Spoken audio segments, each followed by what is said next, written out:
Welcome, ladies and gentlemen, to WesBanco Arena for the second round of the AAL playoffs between the Wheeling Miners and the Jersey Bearcats, which is the third matchup between these two teams in the entire season. The road to the playoffs has been easy for the Wheeling Miners, going 8-0 in the regular season, beating the Jersey Bearcats 2 times to make it here. Today, they face the Jersey Bearcats, who had to beat the Steel City Stampeders in the first round to make it to the second round. And if Wheeling wins this game, they'll move on to the championship. In the South, the Peach State Cats and the Texas Hotshots played against each other to make it to the next round to face the Waco Tornadoes. And whoever wins the game between Waco will move on to the championship against the Wheeling Miners. Yesterday at 11 a.m. here at WesBanco, the Wheeling Miners held a press conference to talk about new league talk, which they are moving to the NAL, National Arena League. And here's more on the press conference.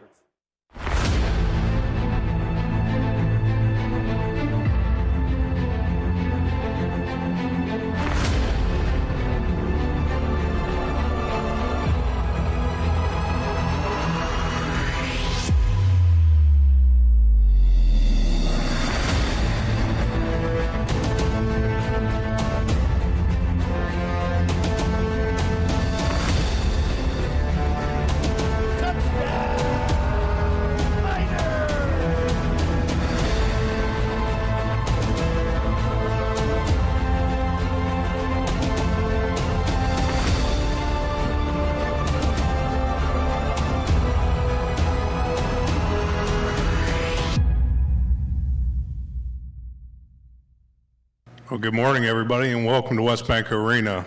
My name is Kyle Knox, and I'm the marketing manager for WesBanco Arena. Our executive director, Kelly Tucker, couldn't be here today.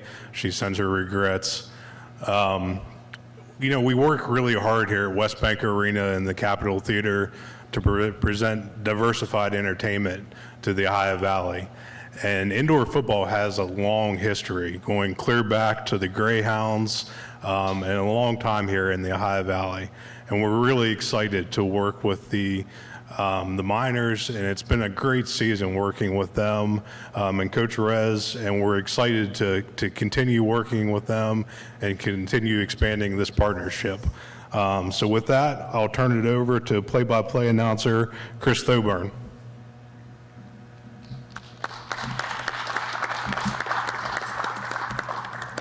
Good morning, everybody, and thank you for coming out here.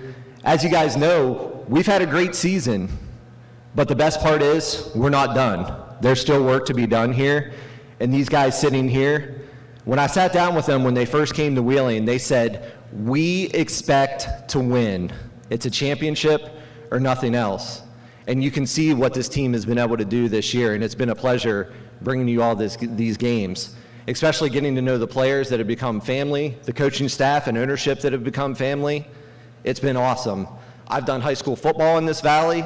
I've been a part of the arena teams in the valley and the indoor teams, and I'm excited for what's to come here. We got to take care of some business tomorrow night, but before then, we got to take care of some business now. So without further ado, I'd like to introduce majority owner Chris Duffy.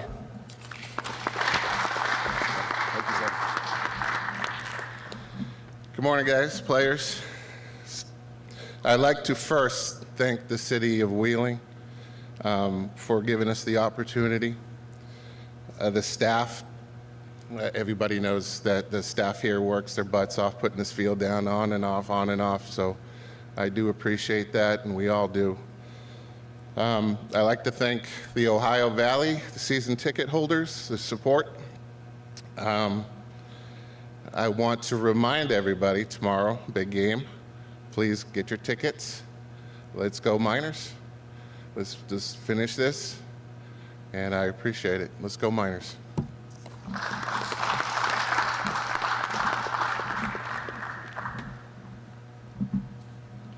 You guys all know to have a successful program, you have to have a great head coach, you have to have a great GM, and we're blessed to have that here in Wheeling. I'd like to introduce head coach, general manager, Josh Resinalo.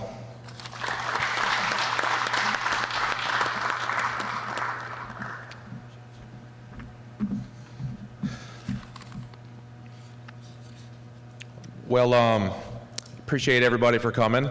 For me personally, I felt like it was going to take for a long while for this moment to get here, but I'm excited with everything that we've done so far. So the first thing I want to do is thank our majority owner, Chris Duffy, for giving me the opportunity to lead another one of his teams and help take it to the vision that they expect and where they want to go. Also with his partners that are on a part of the ownership group, Dempsey Fields, he's out of Florida. Craig and Jennifer McIntyre, both out of Florida, down there with Chris Duffy, and then Daryl Seabridge, which I don't think he's here today this morning, but thank for all that group for everything that they do for us to allow us the opportunities to do what we can for these players and to present the product that we do here in Wheeling in the Ohio Valley. As I mentioned, second team with Chris Duffy.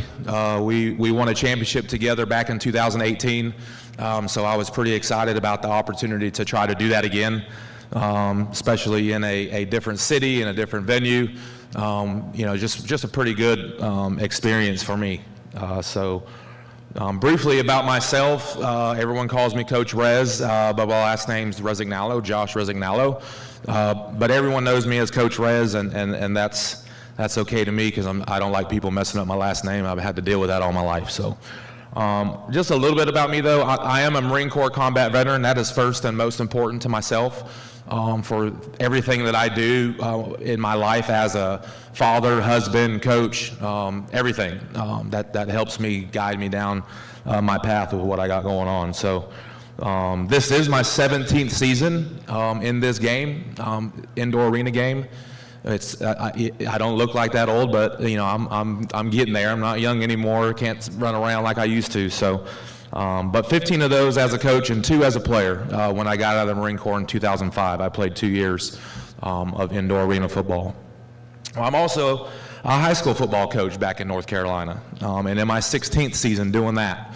And I mention that because what we're trying to build here in the Valley, it's important we mentioned about community and those type things, and so the possibilities down the road of actually moving here and moving my family here and possibly having an opportunity to coach high school here in the area as well is all part of what we're trying to do here and what we're growing. So, it's been great so far here in the Ohio Valley. Everyone here has been very receptive. The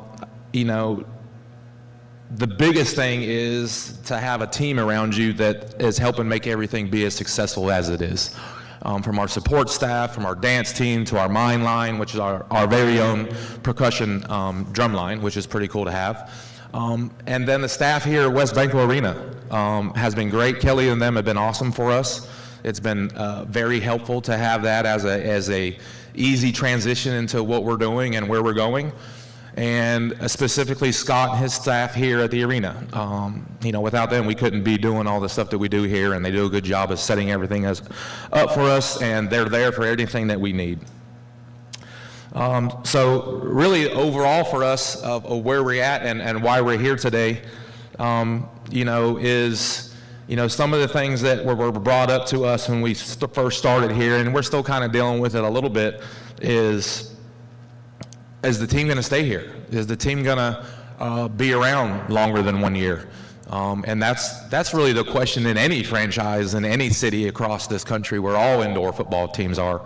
There are teams out there that do a great job on the business side, and they've been around for 10, 15, 20, 25 years. That's what I want to be. That's what I want this organization to be like. That's what I want to be like for the Ohio Valley. I think that's something different that hasn't been experienced here other than the Greyhounds for the years that they were here. I think was, I don't want to get it wrong, but close to 8 years or something like that, and won 2 championships. One of the only other teams in the building to have an undefeated season. And we're the 3rd team to do that, and that's a great feat. No matter what league you're in, to go undefeated is not easy. It's been my, again, 17th season, and it's my first undefeated season. And that's just because of everyone that put in their effort, all the players and coaches and staff and everybody, that everyone's a part of those victories. The next big question for us is, you guys are beating everybody so bad. Is there going to be another another league opportunity? Are we going to play in a league where there's better competition? And that was important for us. If you've listened to anything that I've said from the beginning, and our message to everybody is we're building for the future, and we're doing that. And we have a great base and foundation for where we're going. And so to be able to be in that situation, to have that opportunity to play at the next level is great. So going back to those first two questions, are we going to stay here? Are we going to be here? And are we going to be in a league with better competition? Well, to answer that first question, we have a 2-year lease extension here with WesBanco Arena, which was awesome for us to be able to accomplish that. And it shows for us that we are wanting to be here longer. We don't want to be here for just 1 year. I want this to be where I end my career, and we make it as big as we can and last as long as possible. This isn't a stepping stone for me. I've been there, done that, done what I wanted to do with the game, traveled around. This is where I want to be, and we're excited about that. So hopefully with that 2-year extension here at WesBanco Arena is the first step of showing everyone that this is where we're going to be, and we're not going anywhere. So this is where we're at. This is home. Second question answered is, are we going to be in a better league? Well, yes, we are. We said that from the get-go. And I am excited about this because this is my first time being in the league situation that I've been in. And to where we're going, I'm glad to be able to say that we're going back to the National Arena League, that I'm going back to the National Arena League, and we are entering the National Arena League, the NAL. So we're excited about that. Thank you for NAL representatives for being here. And it's just an exciting time. I think one of the NAL personnel has brought Chris Duffy something, and that's a pretty cool gesture for them. It's the NAL football.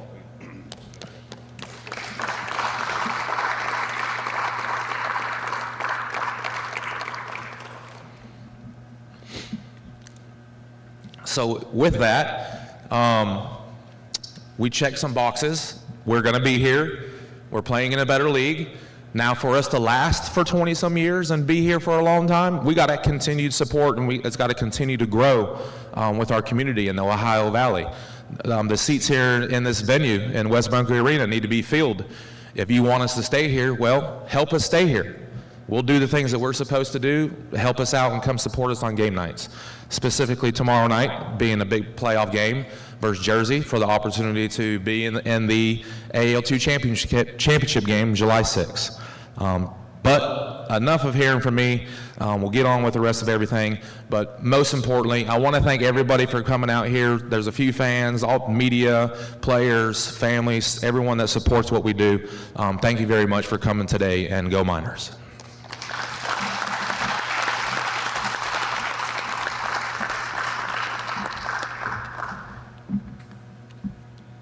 The Wheeling Miners heading to the NAL. But before we do that, we have a little bit of royalty in the crowd here. Ladies and gentlemen, I'd like to introduce the owner of the 2024 NAL champions, the Omaha Beef, and the NAL Director of Expansion, Ricky Burtz.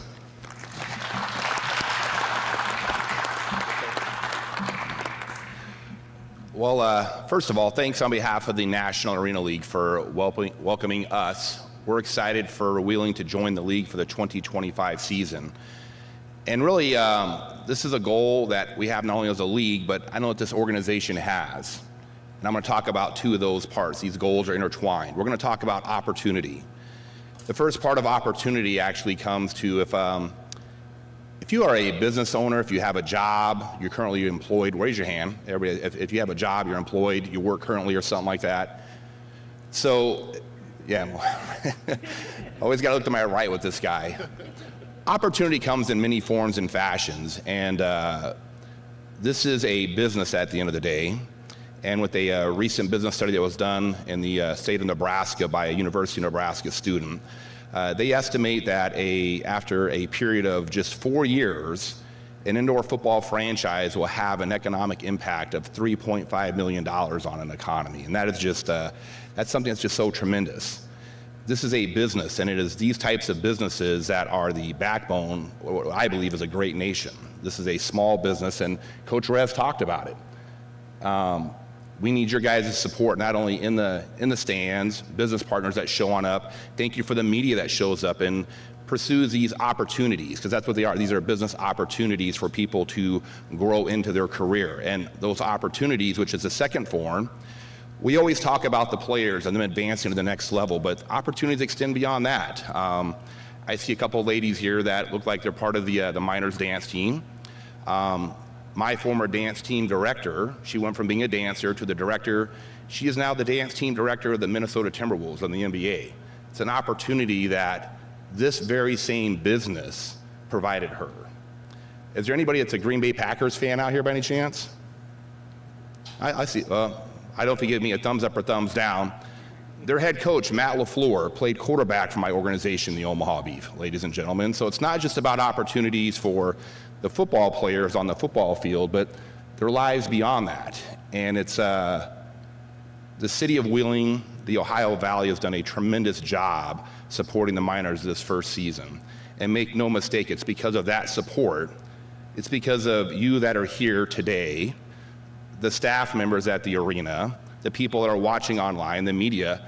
We're here because you've supported the opportunity that's been put forth by this organization. And without that support, we wouldn't be here, this team wouldn't be here, and all these opportunities that I could talk for many, many hours upon, and I won't waste your time on that, would be non-existent for a multitude of reasons.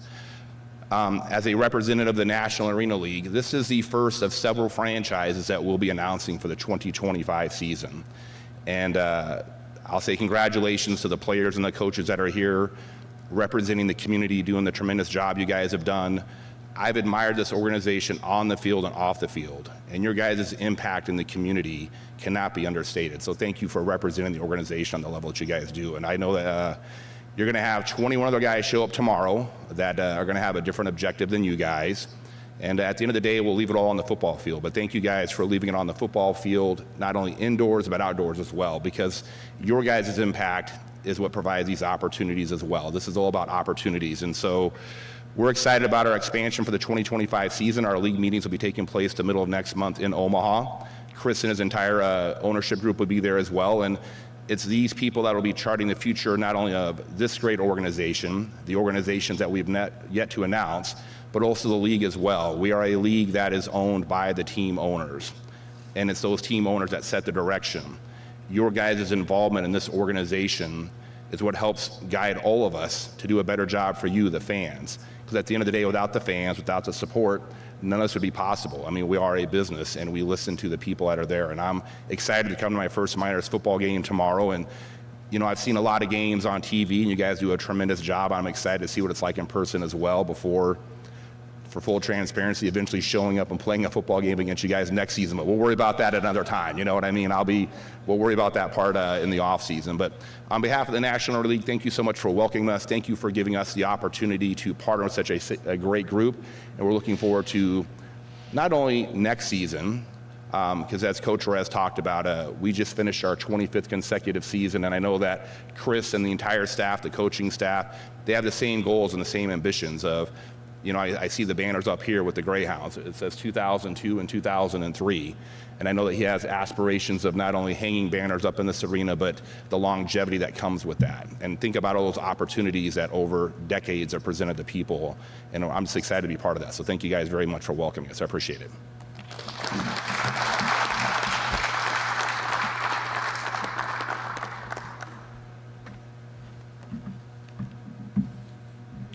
That'll conclude today's press conference. If there's any immediate questions for the ownership group, for Ricky or Coach Rez, you can go ahead and ask those. Don't forget, playoff tickets. I know you guys are ready to take care of some business tomorrow. Looking over here at the players, you guys are ready to go. So we need the fans in the crowd here to be able to support these guys and support the entire organization.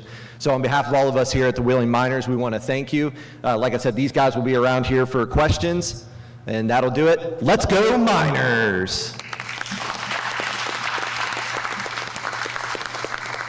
Now we're here for a coach's interview with Chris Thoburn and Coach Rez.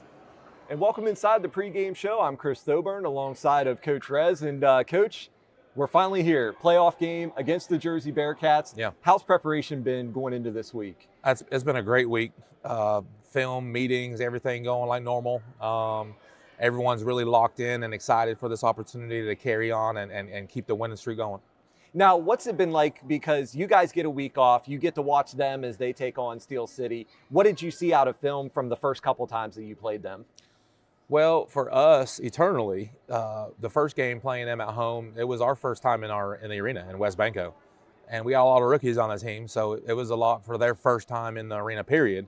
From coming from practicing at our practice facility at the Highland Sports Complex with cones, coming into the arena with walls. You can't simulate the walls with cones. So some of those guys understood real quick that, you got that saying, the wall is undefeated, and it is. Then the second time we faced them, little different venue, right? So we had to adjust a lot and make some adjustments, and it turned into more of a fight than anything. And you don't ever want to really talk about like referees and stuff like that, but it was rough. Like I felt like I was talking more back and forth with the referees than I was coaching the players. So it was tough, and it was a 5-point win. We gutted it out. It was good for us to have 2 tough games, going into the postseason. And you always want to be tested because it's been, I wouldn't say easy, but it's been easy, but we've earned it. I mean, we're dominating, and that's what we're supposed to do. And you'll have some new faces in the lineup for the Miners. Jersey has a few new faces. What's that going to mean coming into the game? Overall, I don't like to give a whole lot of locker room material, but we both did add some faces, but the faces we added were different type of dudes. So guys that are looking forward to being with us going forward in the future, and a couple guys might have some NFL opportunities, and if they do, then great. If they don't, then we got some NFL caliber dudes. So either way, it's beneficial for us. Will we add some faces going forward? Sure, but majority of the guys we got now are going to be moving forward with us. So when I said from the beginning, we're building this ready to go, we built it ready to go, to be able to compete, and that's where I feel like where we're at now. And you talk about the future. You announced earlier the NAL, the Miners heading over there. It was awesome. You had the Omaha Beef in the building. You had the Carolina Cobras in the building. Yeah. So obviously you have to take care of business tonight and in the championship game. But looking into the future here, it's very bright here in the city of Wheeling. Yeah, and people ask, why are you guys doing a press conference before your playoff game? Why are you announcing your new league before the season's over? Well, I don't care about the football part. This is about a business, and it's important for us with the things that we have going on. We have a lot of good stuff involved with our Mind Line, our dance team, the football product itself, our YouTube broadcast. Everything we do has a monetary opportunity for us to make it as best as we can. So our biggest question to answer for us being here in the Valley was, is this team even going to stay? Is this team even going to be around to even do the things they want to talk about? Well, check. Yes, we are. We got our extension with WesBanco Arena. It's hard I'm very passionate about what I do. So sometimes when I say I think our support could be better, I don't want people to take that as I'm not grateful for what we've had, because it's been awesome. And people think that we've done very well for our first year. But I've been doing this for a long time, and I know what the expectations are. I know what it can be. I just wanted to get there a little faster. So that's the whole point of our press conference that we had, announcing that stuff, to show everybody and tell everybody, what we have going on. And you do need to support what we're doing. You do need to latch on to what we got going on. You do need to come on as a community partner. You do need to be a season ticket holder. We're eventually going to have a booster club, and then you're going to have an opportunity to be part of that, and other different things that we can do that people are used to from sports teams here in this area. So it ain't going to be like we're doing anything new. We're just joining everybody else and making it happen. I think it'd be cool for us going forward to actually have some cross-promotion stuff going forward with the Nailers. That was more of a, silent stuff of, not really more filling each other out of who's who. And we love hockey. I'm a hockey fan. I love hockey. So to being able to do those type things with a team, another team in the Valley and in your own building, there's just a lot of cool stuff that you can do. The soccer group that just started, the Highlanders, I think that's what they're called. Yep. Just different stuff that we can do, and I'm looking forward to that. So that's where we're going, and being here for a long time, and the plan for being here is a long time. I don't want to go anywhere else. I want this to be it for me, and I hope it's 20 years from now, but and we're going to win multiple championships. We've won a lot of games through the years. I've put together good teams and had great staffs and great organizations to supporting staff, and got guys like yourself doing the broadcast. Best broadcast team I've had. Thank you. Appreciate what you guys do. Appreciate you guys you. And JB and you guys. So it's all collective effort. I'm not a dancer, right? But we have a pretty good dance team, and we got a good dance director. So Cassie does a great job with them. I can't coach the dance team, so I got to have someone to handle that, right? And then the mind line. I'm definitely not a musician, so with Caitlin and them, what they've done with the mind line has been awesome. We're trying to do things that other teams aren't doing.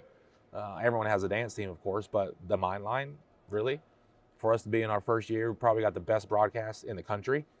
It's hands down. If you don't believe it, go watch. Watch the other YouTube stuff, and you'll see. Okay, yeah, these guys know what they're doing. So, it's a lot of great stuff going on, and I'm excited for where we're going, what's to come. I've been there, so I know.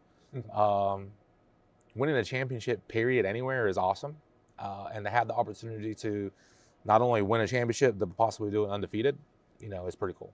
Absolutely, indeed. And Coach, on behalf of all of us here in the Ohio Valley, we want to thank you for investing in the Valley, bringing the team here. And like I said in the press conference, you expect to win, and you can see that each and every day. So we really appreciate that. Yeah, absolutely. And the owners do have put us in a position to provide this opportunity for the Valley. So I'm just driving the ship, Chris Duffy and his partners, Craig and his wife Jennifer and Dempsey and Daryl,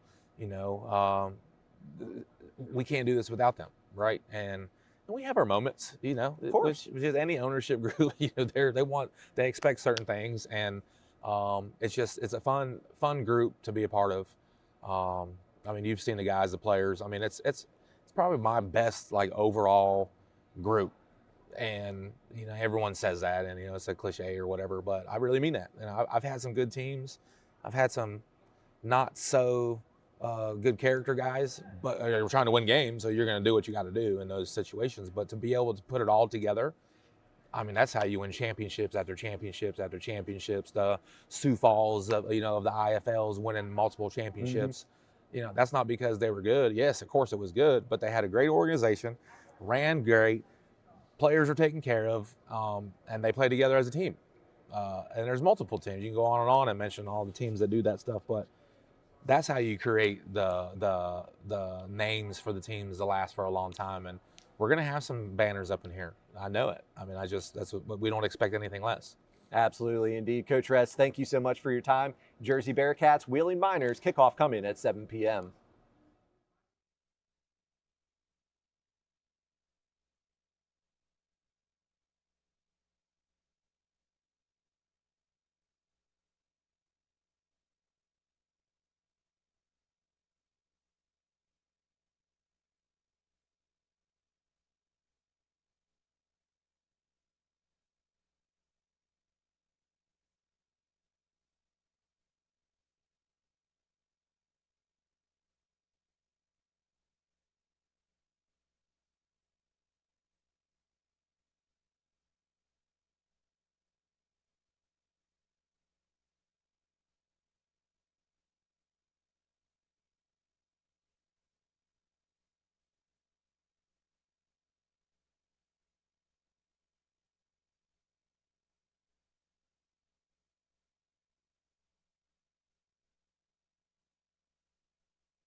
Okay.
JB Digital Media welcomes you to the following presentation of Wheeling Miners Football.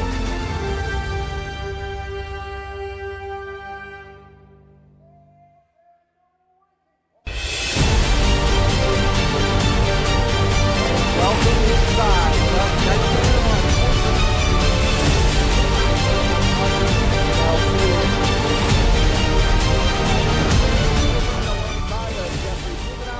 the semi-final game here. These two teams have seen each other 2 times. They're going to meet for a 3rd time here tonight. Boys, for a 3rd time is correct. Chris, I was down there during warm-ups. Boy, was it chippy.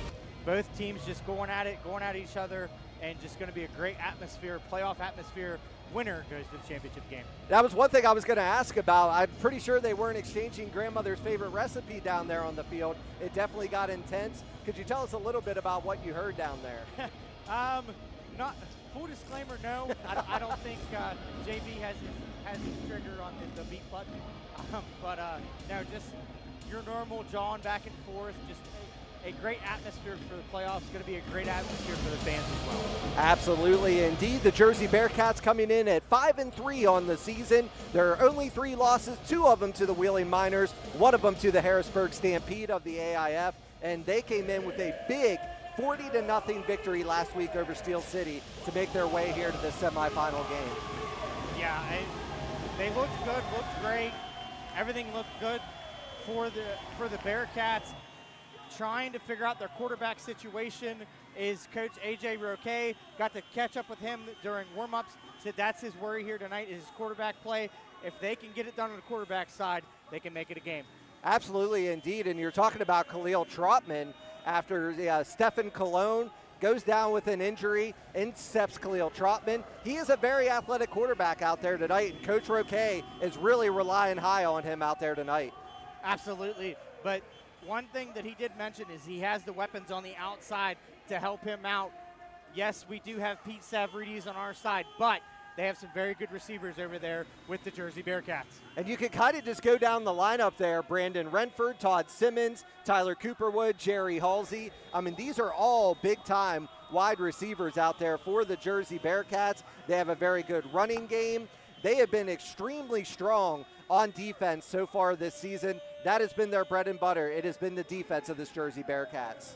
Listen, both defenses right now in the last 6 quarters have combined given up 3 points. That's it for both squads. So unbelievable defensive game out here tonight. Absolutely, Jeff, and that was one thing that I was thinking about too. And a little different look for the Miners in the quarterback position here tonight. Stephen Panasuk, the former West Virginia Rough Rider who's coming out right now, also spent some time with the Jersey Flight, has some AFL experience. Hasn't played arena ball since COVID-19, but he's been playing, he's been throwing the ball. He's going to be a difference maker here tonight. Listen, Panasuk knows this offense inside and out. Him and Coach Rez put this playbook together when they were with High Country, with the Grizzlies in their first season in the NAL. He knows what he's doing. He knows how to play. He's won championships different places. He was Arvell Nelson's backup in Cleveland. He knows what he's doing. He's that veteran presence back there, and who wouldn't want the weapons that he has in front of him? Absolutely. Talking about a guy like Jeremiah Flores, Jarvey Flowers, Andre Thomas Cobb, Isaiah Robinson. The list just goes on and on here. You mentioned Pete Savrides, just a very explosive receiving core out there for the Miners. Yeah, and one thing that you're going to see also tonight in the lineup, in the backfield, Joel Zellum is the starting running back here tonight. You'll see a little bit of him. Also, look for number 4, Aaron Finch, in the backfield as well. And that's what you mentioned, Jeff. You mentioned those guys being out or going into the lineup here, but that's one of the biggest things right now. One of the biggest losses is Charles Westbrook back there in the running back position, not able to go here tonight with an injury.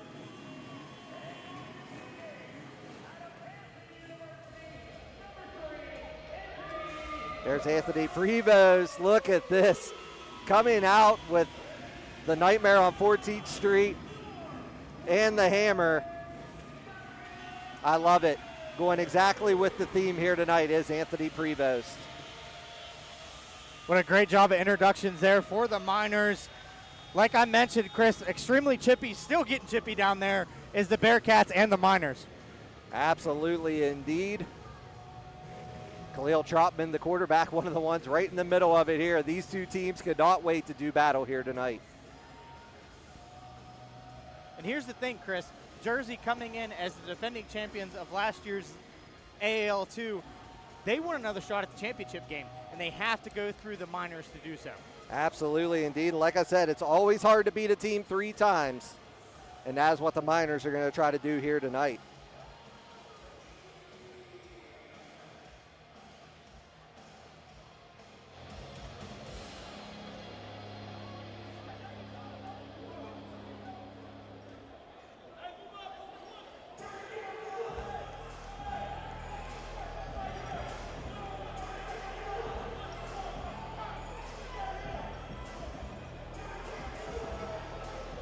Teams getting lined up here for the national anthem. Jeff, as you mentioned, still pretty chippy down there. They might want to separate these teams a little bit further down there for the anthem. Yeah, definitely playoff atmosphere. Both teams knowing it's win or go home. And the winner of this game will face the winner of the South, which that game is going on the same exact time as this one is, with the Waco Tornadoes and Peach State Cats. Would you please rise? Gentlemen, kindly move your caps as we honor America, our troops here at home and overseas, and all of our veterans with the singing of our national anthem, done this evening by the head singer of our local band, Taylor Joe, and the Copper Creek Band, Taylor Porter. Ladies and gentlemen, our national anthem.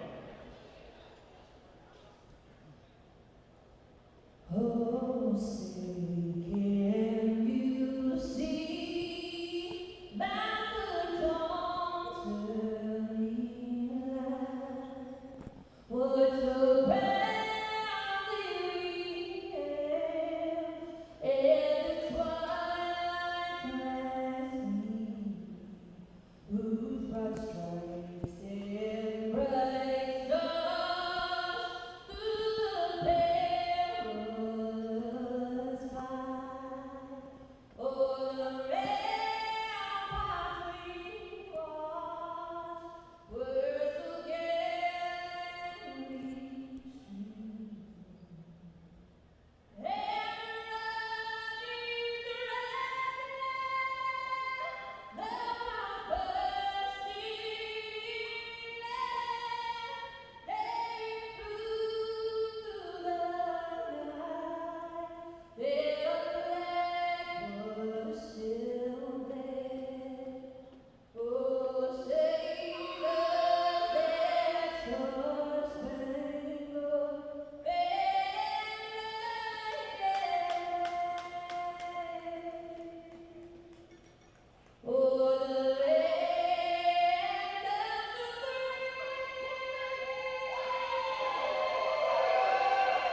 Great job there on the national anthem.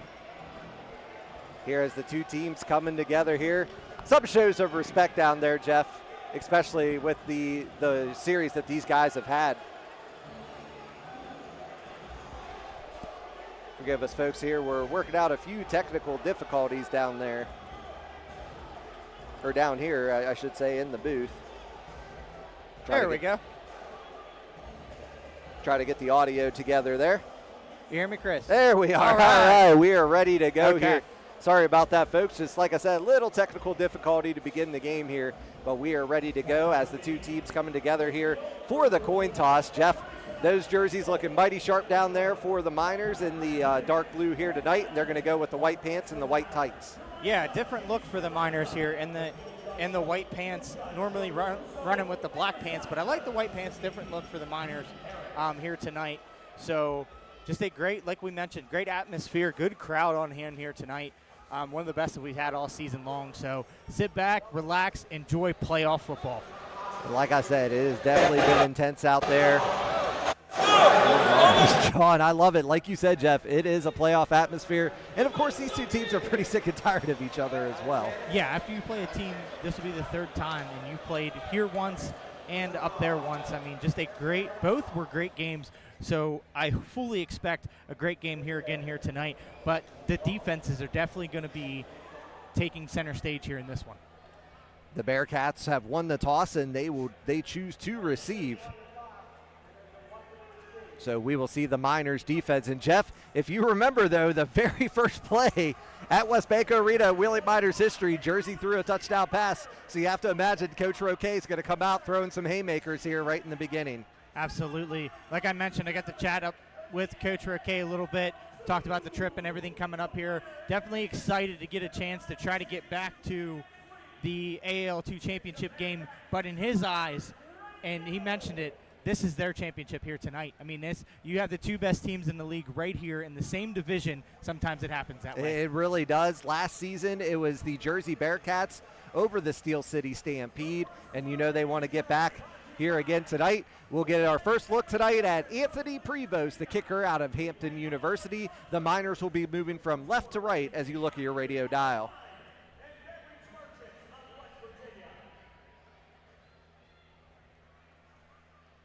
Miners getting the right personnel down there on the field.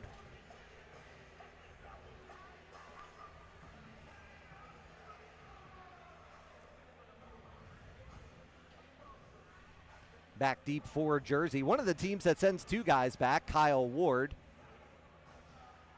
And also back there, Tyler Cooperwood. I think it was Kyle Ward was one of the ones that had a return for a touchdown.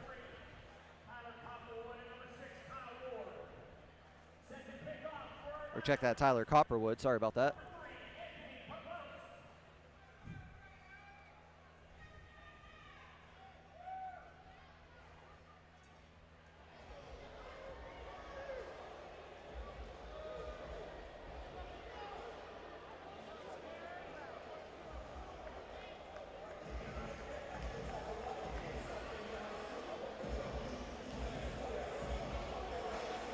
Rivos has the ball teed up, and we are ready for AAL2 football action here.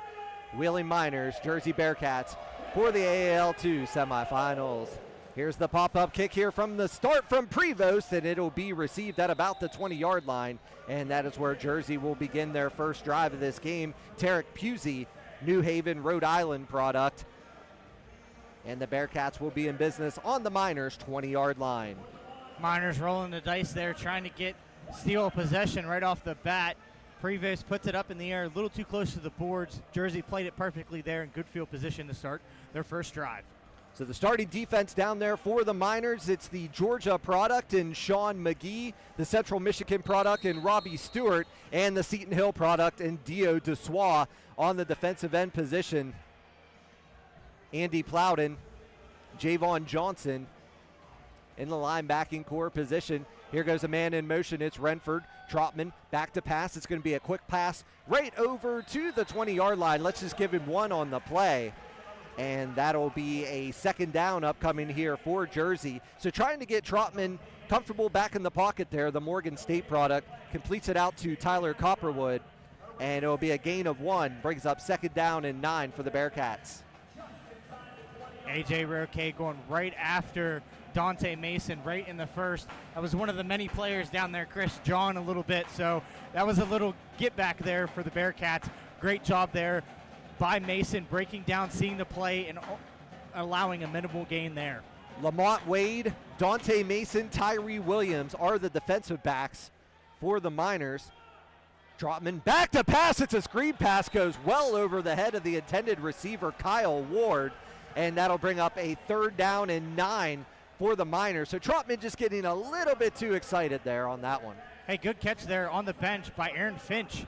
Great hands there, good heads-up play, realizing the ball was coming right at him. So put Finch down for reception right there.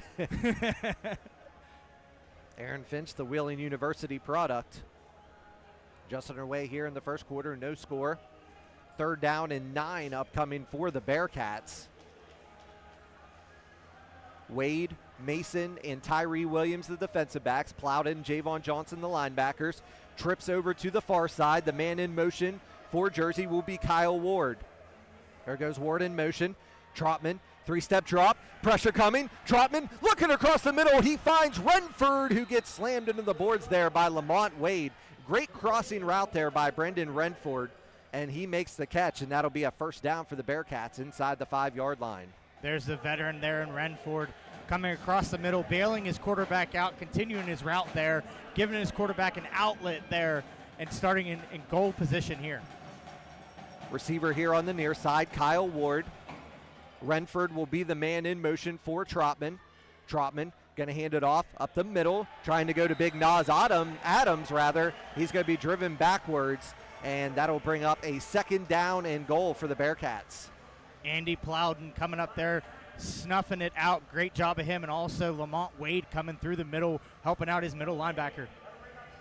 So no gain on the play. It brings up 2nd down and goal from the 4-yard line. And Coach Roque knows he does not want to put the ball in the offense of the hands of the Miners, so he is milking as much clock as he can already early in this game on the first drive of the game. Adams will be the sidecar off to the left of Trotman. Stack formation over on the right. Kyle Ward, the motion man for Jersey. Trotman back to pass, looking, he's going to be hit, and he's going to be sacked. Sean McGee got him in the backfield, and that'll bring up a 3rd down now for the Miners. Great penetration there by Sean McGee, getting off the block and bringing down the back there. Great job by Sean McGee. Great conversation last Wednesday we had on the coaches show Through the Wire. Sean McGee, an excellent guy, did not realize that he actually played in a great Rose Bowl game against Baker Mayfield. And here is the replay here. McGee just beating his man off the edge here, shrugs him off, does the spin move, and then finishes off Trotman. 3rd down and goal upcoming here for the Bearcats. Man in motion, Trotman, back to pass. He's looking, he wants to tuck it and run right into the waiting hands of Andy Plowden, and then finish off there by Javon Johnson. And that'll bring up 4th down and goal now for the Bearcats. Back-to-back runs there, QB keepers by Trotman, but picture-perfect coverage by the Miners. Absolutely, that's definitely a coverage play there by the Miners. Andy Plowden snuffing out the play there, staying with the ball carrier and bringing him into the wall. Joel Zellum coming in at the defensive end position, big number 99. Dessois goes to the middle, McGee stays to the outside. 4th down and goal upcoming here as Cordova going to come in for the extra point. Or check that, for the field goal. Be out of the Adam Dolphin hold. Cordova, a very accomplished kicker in arena football. Here's the snap. The kick is down. The kick is going to be up, and we'll split the uprights and good. 10:04 to go here in the first quarter. A 3-0 lead for Jersey. So Jeff kind of having a little bit of a flashbacks from 2 weeks ago. The Maryland Eagles getting a field goal to start the game. But this time it's the Bearcats taking an early 3-0 lead. Bearcats capitalizing off good field position off of the onside kick attempt there. Tried to get it into the end zone. No dice for the Bearcats. Good defensive stand to start this game for the Miners. And I really like the pressure there on Trotman. They've done a great job on being able to get to him and just bringing him down. And the defensive backs just holding their coverage. They have just been picture perfect out there.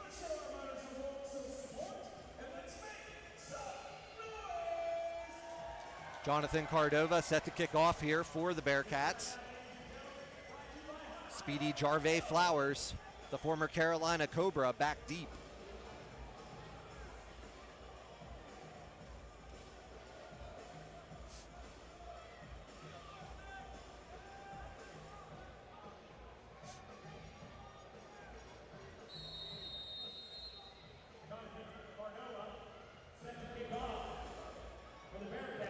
Here's the kick by Cordova. He's going for the Uno.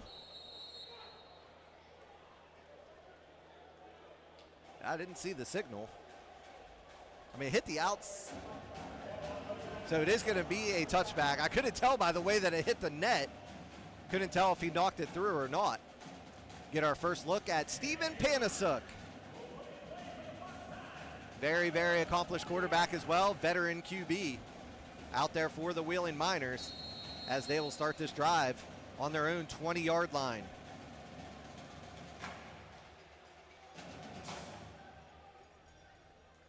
Israel Evans, Brandon Thorpe, Dominique Robertson on the offensive line here for the Miners. Savridis, Flores, Isaiah Robinson are the wide receivers here for the Miners.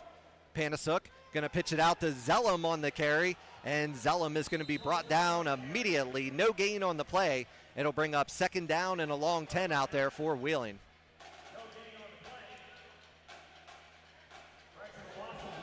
So it is a loss of 1 on the play, brings up second down and 11.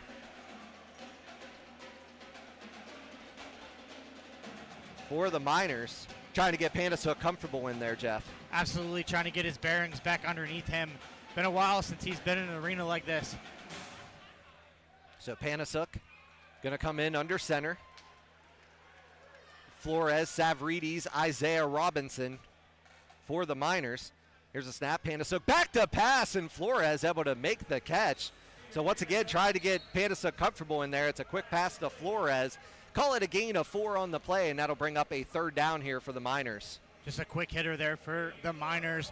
Like you mentioned, trying to get some confidence back in Panasuk to his receivers. That's a good job there of trying to get the ball down the field, but unfortunately throws it down towards the turf. So third down upcoming here for the Miners. Flores and Savridis and Isaiah Robinson here on the near side. Flores will be the motion man for the Miners. Zellum, the sidecar off to the right of Panasuk. Flores going in motion. Panasuk back to pass. Panasuk trying to tuck it and run, and he is going to be brought down on the play for a sack. And that'll bring up a fourth down now for the Miners. So like you said, Jeff, Panasuk, it's been a little while since he's been in arena football. Yeah, I do believe his last actual game was here at WesBanco Arena with the Rough Riders in that 2019 season. Did play in the alumni game in 2021.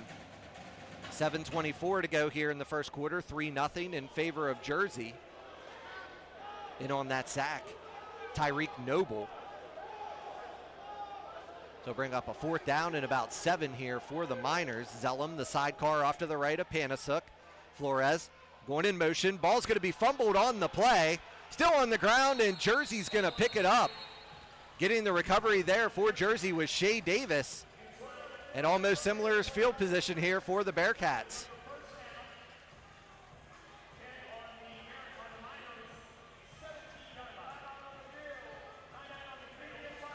So it'll be a media timeout here with 7:02 to go in the first quarter. 3-0 in favor of the Bearcats. So, Jeff, obviously not the first thing you want to see out of the Miners here. No, not a good drive there to start for the Miners. Could not get the exchange here. Panasuk trying to find the ball. It's squirting all around. The Bearcats come up with a great field position here on the second drive for the Bearcats.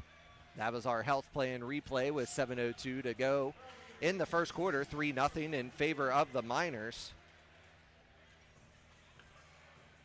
Don't forget, fans, the winner of this game will take on the winner of the Waco Tornadoes and the Peach State Cats. That game will be here at WesBanco Arena on Saturday, July 6th, regardless of who the winner is.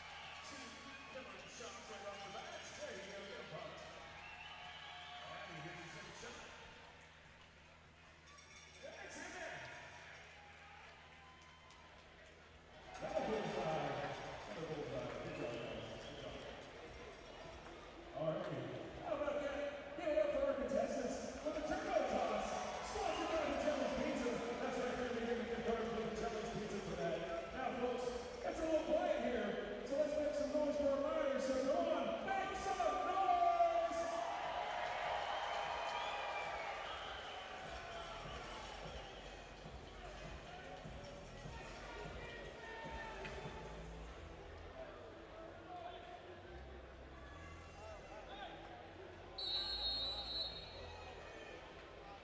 First down and 10 here for the Bearcats. Going to get our first look at Devin Thomas, the Southern Miss product. Down on the defensive line, Zay Lewis and also Javen Jones down there. Trotman back to pass. It was knocked down on the play there by Javen Jones. What a play by Jones to be able to get that big paw up there and knock that ball away from Trotman. Yeah, he's just trying to get what he could there, trying to get his balance. If he was able to reel that in, he may have been heading the other way.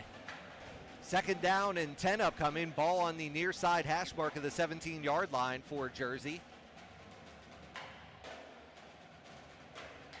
Defensive backs out there right now. Noah Hamlin, Aaron Finch, Devontae Tinsley. So Coach Rez throwing a bunch of different looks here at this Jersey offense. David Ross, the sidecar off to the right here of Trotman. Here goes Kyle Ward in motion. It's a high snap. Trotman able to bring it down.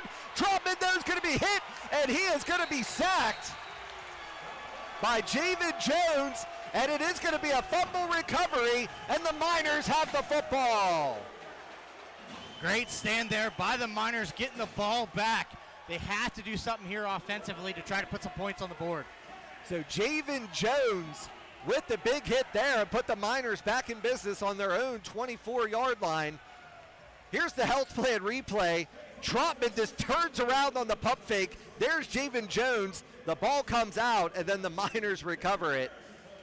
What a play there by that Miners defense.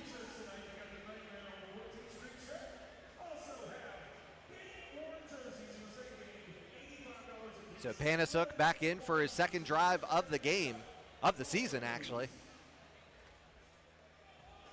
Savridis, Flores, and Robinson, the receivers here for the Miners. Zellum, sidecar off to the right of Panasuk.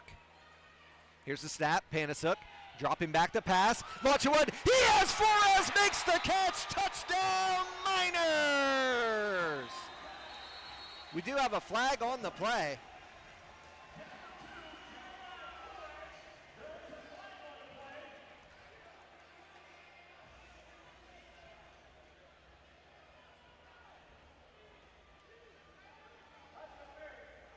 So it is pass interference on the defense, and the touchdown will stand. Jeremiah Flores, Jeff, another one, this time from Steve Panasuk. Flores, really, last time they played Jersey here, had 3 touchdowns. Here we go again. Panasuk on the health plan replay, throwing it downfield, finding Flores. Good job of coming back to the ball there of Flores and finding his way into the end zone. Anthony Prevost in to attempt the extra point out of the Andre London hold. R.C. Everbeck, the long snapper. Jersey had to get one of their guys into the down position there. Going to be a high snap here. Prevost, though, able to knock it through, and it's good. 5:02 rather to go here in the first quarter of play. 7-3 in favor of the Miners. 26-yard pass from Stephen Panasuk to Jeremiah Flores. So, Jeff, I mean, yeah, you just need to see Panasuk get back out there and get a few throws and get himself loose again.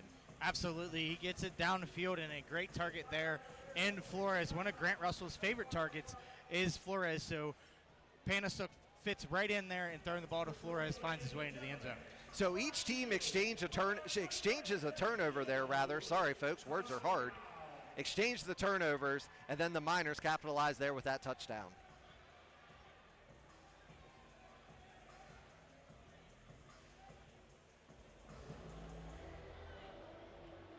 Anthony Prevost, he tried the pop-up kick on the opening kickoff. Was just a little bit too far. Kyle Ward, Tyler Cooperwood, both very dangerous return men down there for the Bearcats.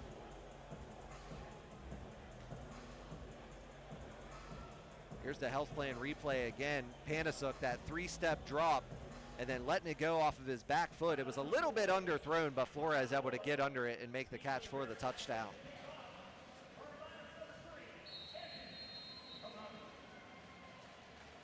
Anthony Prevost set to kick off here for Wheeling. It's going to be a line drive kick. It's going to go off the hands of Cooperwood, but he's able to regain possession. Cooperwood, though, finds a seam. Only Prevost to beat, and he will. He's into the end zone. Touchdown Bearcats, and that's one of the dangers of that line drive kickoff. And this time it's the ever dangerous Tyler Cooperwood Copperwood rather, on the return for the touchdown. Jersey striking right back after giving up the touchdown there, comes back on special teams and puts the ball in the end zone.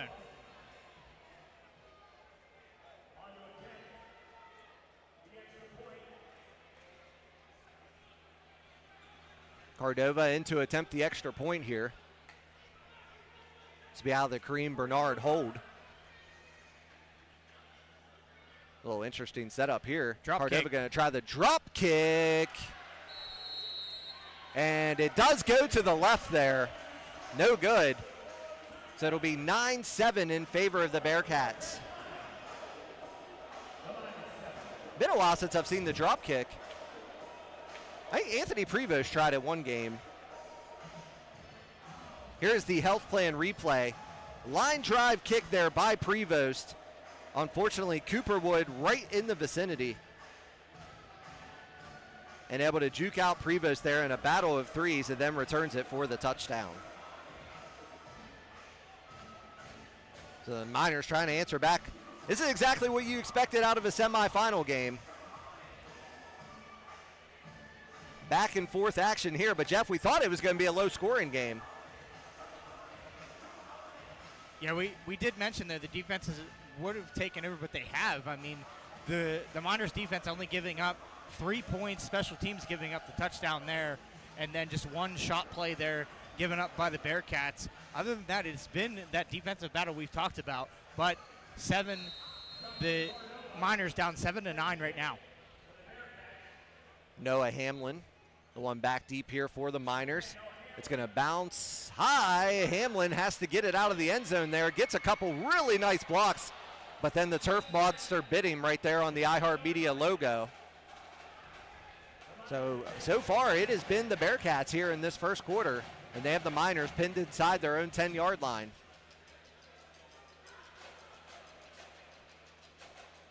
Get our third look here at Stephen Panasuk as the Mine Line plays here in the background. Mine Line always doing a fantastic job. The ball right on that iHeartMedia logo.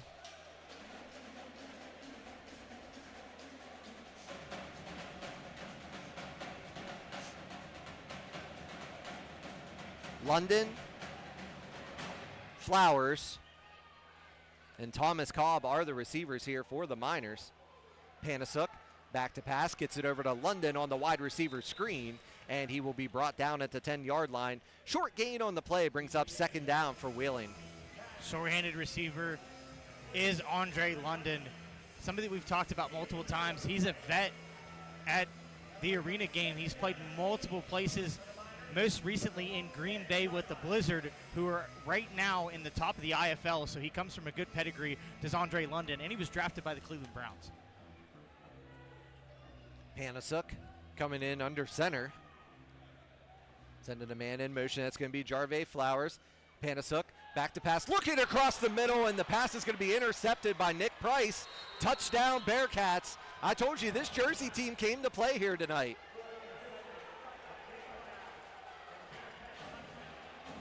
Good read there by Price, seeing it come across the middle, jumped in front of it and took it the other way for 6. So the Bearcats now a 15-7 lead.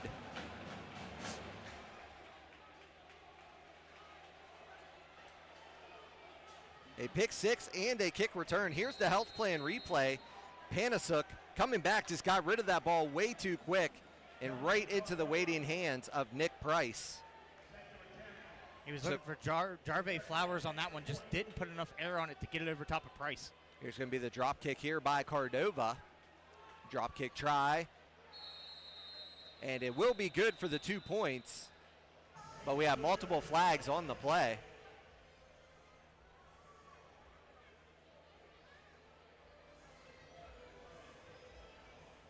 It looks like the kick is going to stand and is now 17-9 in favor of the Bearcats.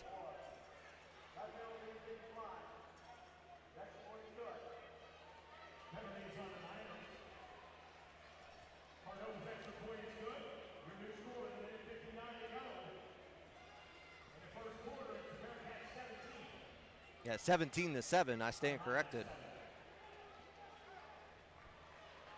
So, Jeff, if you're the Miners, what do you got to do here? Settle in. I mean, you got to get Panasuk settled in. You got him the touchdown pass, which is great for his confidence. You tried the screen game, that worked a little bit, and then you tried to have him open it up there, and unfortunately he throws it right to Nick Price, and Price makes him pay and finds his way into the end zone for the Bearcat touchdown. 17-7 right now in favor of Jersey.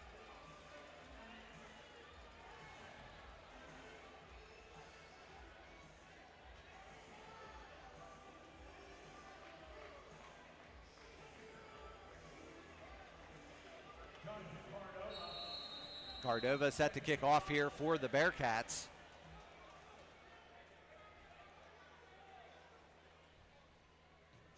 The line drive kick here by Cordova. And this one is going to bounce out of bounds. Almost took out one of the Miners staff down there. And Wheeling will take over here, having to get something going here, finding themselves down early here, 17-7 over Jersey.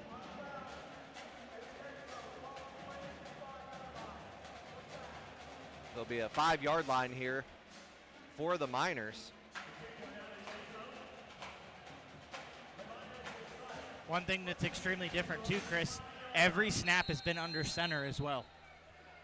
Yeah, it's definitely one thing that I've seen out of Panasuk so far. Flores and Savridis, the near side receivers for the Miners. Isaiah Robinson over on the far side. Panasuk back in under center. Zellum the sidecar off to the right. Panasuk back to pass. Pass falls incomplete for Pete Savridis as Panasuk just tried to kind of dive it over the middle there, and that'll bring up a second down for the Miners. Trying to get Pete Savridis into this offense, involved in the offense. Just unfortunately throws it at the feet there, does Panasuk. 1:19 and counting here in the first quarter, 17-7 in favor of the Bearcats. Savridis and Flores, the near side receivers. Robinson over on the far side. Panasuk sending Flores in motion. We had a lot of movement there on the line. It'll be offsides against the Bearcats. A little too quick on that one. Dylan Lacroix, defensive lineman out of Shippensburg. Bring up second down and 5 for the Miners from the 10-yard line.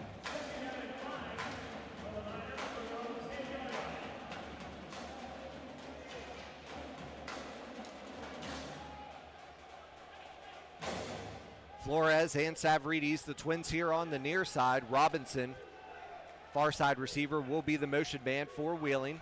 Panasuk back in under center. It's going to be a quick screen over to Flores. And Flores diving forward over the 15-yard line. They're going to mark him right near the 14. So it'll be about a third down and about 1 here for the Miners, just shy of the 15-yard line. Thought for sure with the extra effort there, Flores had the first down. Nonetheless, third down here in about a half inch. Same receiving core, Savridis, Flores, and Isaiah Robinson. And that'll wrap up the first quarter of play. All Jersey in this one, 17-7. The pick six, the kick return for the TB, and the Cordova field goal. But 5:34 the first quarter, a 26-yard pass from Stephen Panasuk to Jeremiah Flores. But it is the Bearcats with a 17-7 lead.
Start of the second quarter here. The Miners down 17-7 and faced with a 3rd down and 1.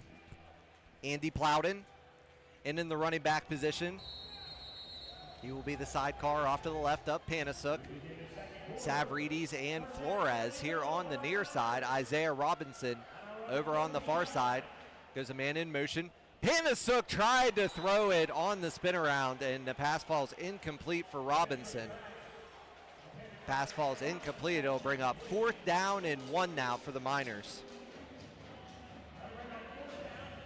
So Panasuk, Jeff, just a little bit too quick here on these releases. Normally Panasuk does have a pretty good release. He's pretty quick with it. But like we mentioned, he hasn't played in a couple years inside arena, so he's trying to get his bearings back and get back to that form that he knows how to get to. Like we mentioned, a championship winning quarterback is Stephen Panasuk. Plowden the sidecar off to the left. Isaiah Robinson will be the motion man for the Miners. Panasuk trying to drive forward, get some help there by Plowden, and that'll be good enough for a 1st down there for Wheeling. Nice set of downs there for the Miners. Andy Plowden back in the running back position, back in his true position at running back. He converted to linebacker for this season, and boy, has he turned into a good linebacker, but he can also run the ball. It's nice to see him back down there in the running back position. The Teal University product helps his quarterback get the 1st down. 1st down and 10 here for the Miners. Ball on the 16-yard line. The Miners trailing early 17-7. Savridis and Flores, the twins here on the near side. Robinson over on the far side. Here goes Robinson in motion. It's a pitch out to Plowden. Plowden cuts it back to the left. Only a gain of 2 on the play, and that'll bring up a 2nd down here for the Miners. So Andy Plowden get involved in the running game here.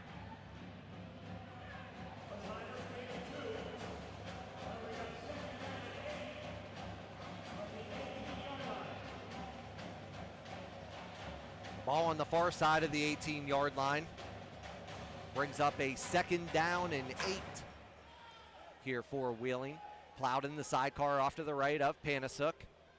Gonna send Isaiah Robinson in motion.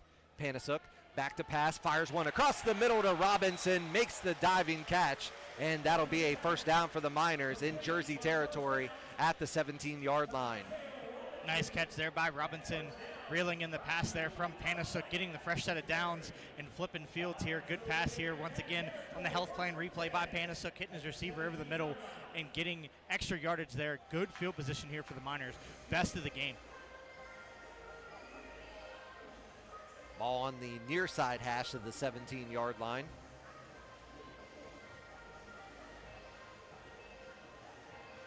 Plowden, the running back, sidecar off to the left up Panasuk. Savridis, Thomas Cobb, and Jeremiah Flores. The receiving core out there for Wheeling.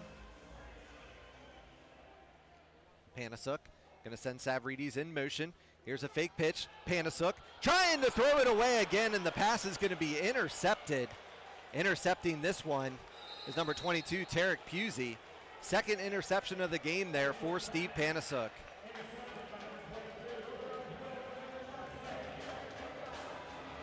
We're going to have multiple flags as we're going to have a taunting penalty against Jersey as Tarek Pusey was throwing the hammer down, and then Israel Evans gave him an extra shove and said, hey, you're not going to do that in front of our bench. So the frustration obviously settling in here for Wheeling. Here on the health plan replay, Panasuk trying to throw it into the crowd, but Pusey able to pick that one up. So they're actually only going to call it against Jersey for the taunting penalty. And so that'll move the Bearcats back into Jersey territory.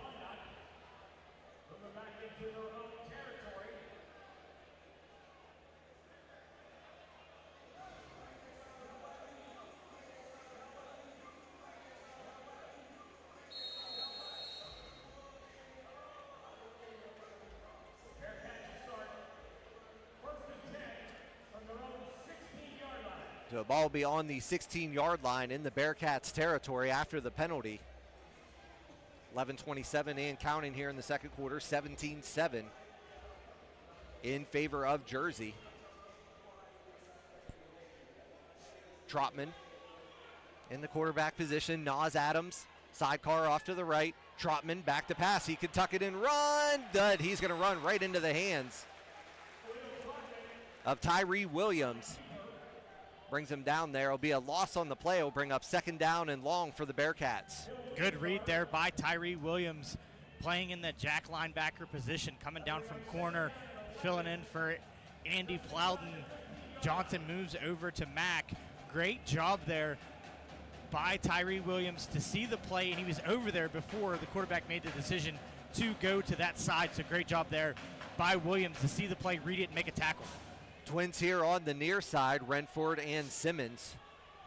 Kyle Ward, the motion man, over on the far side. Here's the fake handoff, and Trotman able to get back on top of it. Just a missed exchange there between him and Nas Adams. And that'll bring up third down and long now for the Bearcats.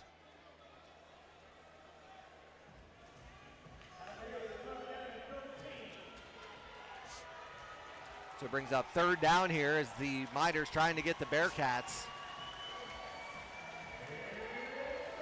into a fourth down situation here, and the Miners also trying to get this crowd pumped up. 9:54 and counting. Bearcats a 17-7 lead.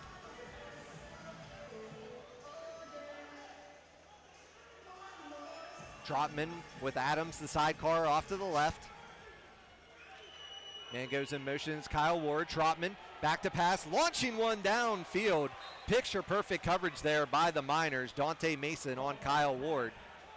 Good job of locking down Ward there by Mason. Step for step, stride for stride there was Mason. So we'll see if Coach Roque wants to roll the dice here on fourth down. Cordova has a really strong leg down there. They need to get just past midfield here for the first down.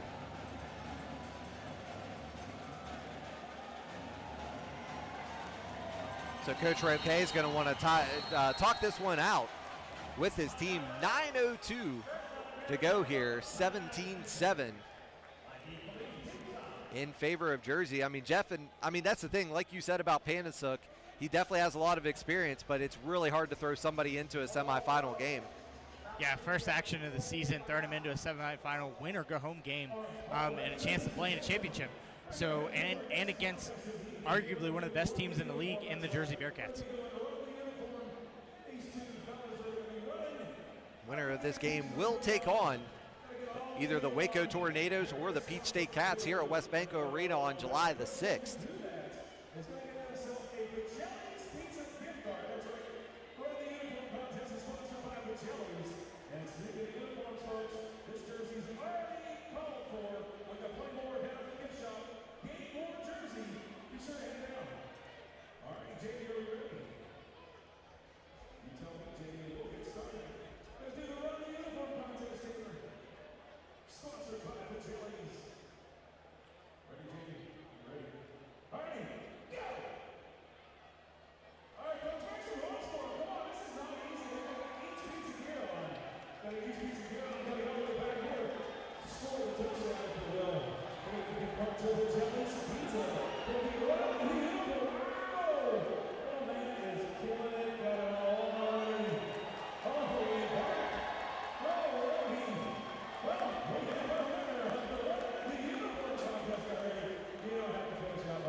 So, Jeff, they are going to bring Cordova out here.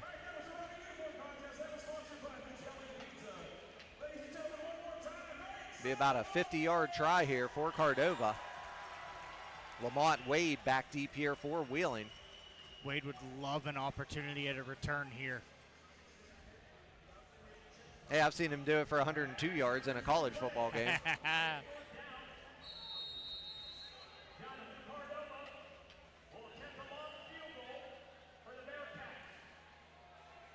Miners known to block a few kicks this season. This will be out of the Adam Dolphin hold. Here's a snap. It's a low one. Dolphin couldn't quite get the handle on it. Wade trying to retreat back. The ball pops out. Wade, though, hits up against the boards, able to bring it back out. That was a really dangerous play there by Lamont Wade. As we have some extracurricular activity, too, after the play. Deshaun Copes on the stop there for Jersey. The Miners will take over on their own 15-yard line. Like I said, Jeff, that was really dangerous there. Lamont Wade almost being tackled in the end zone. Yeah, trying to make the best of his opportunities there, trying to make an effort to get it, but almost gets hit for the rogue there. Oh, I mean, he had the ball bouncing around in no man's land there for a while.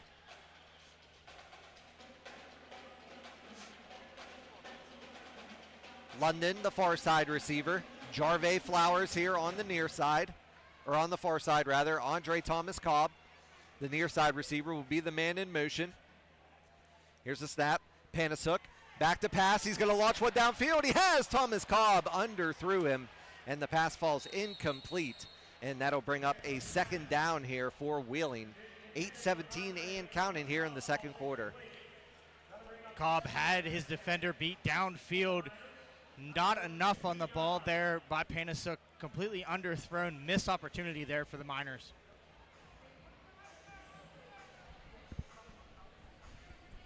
Brings up second down and 10. Ball on the near side hash of the 15-yard line.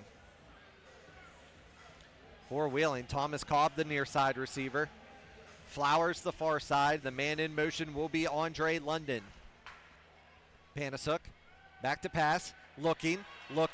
He's going to be hit, and he is going to be sacked. Panasuk going to be brought down in the backfield at the 13-yard line, and that'll bring up a third down now for the Miners. Pocket completely collapsed there on Panasuk. Good coverage there by the Bearcats, not giving him an outlet. And unfortunately, he's swarmed up by the Bearcats' defensive line. Leading the charge there for Jersey was Jaleel Tyler.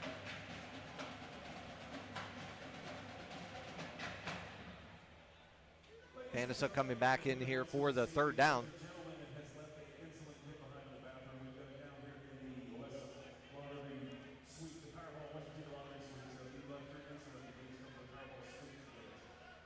Zellum, sidecar off to the right here up Panasuk, as Panasuk's going to try the shotgun here. Looks like Dominique Robinson might have moved a little too fast on that one, and he did. And that'll move the Miners back even further.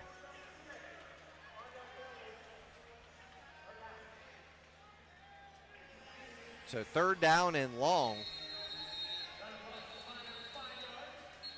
As head coach Josh Resinalo going to call a timeout here. Try to get things together here for this Miners offense, Jeff. Yeah, I got to get something clicking here on this drive. Got to put up some points. You're down by 2 scores right now. So got to figure something out here for the Miners. And that's the thing, too. This Bearcats defense has been extremely strong all season long. I mean, especially last week pitching the shutout 40-0 over the Steel City Stampede.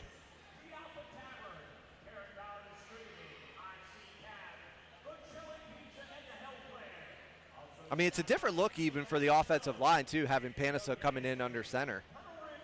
Yeah, normally Grant takes the ball. He does go under center every now and then, but normally that shotgun snap where he can see everything and what's going on. Panasuk, more of your traditional arena quarterback, likes to take the snap underneath center and then feel out the field from there. So Panasuk in the shotgun formation. Zellum, sidecar off to the right. Flowers, the motion man. Panasuk, back to pass, has some time. This time he finds Flowers downfield, and it's complete for a first down inside the Jersey 20-yard line. Nice read there by Panasuk. Great pocket there for Stephen Panasuk that time. Great catch there by Jarve Flowers. So Jarve Flowers with the reception there. Ball will be on the 19-yard line in Jersey territory. Fresh set of downs here for Wheeling.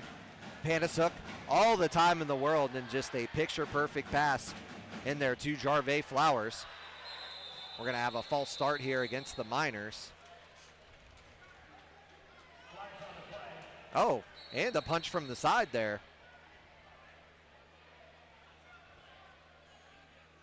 So once again, these two teams getting extremely chippy down there. So Dominique Robinson moving a little bit too fast down there on that one. So first down and 15 here for Wheeling. The ball will be on the 24-yard line. Just started.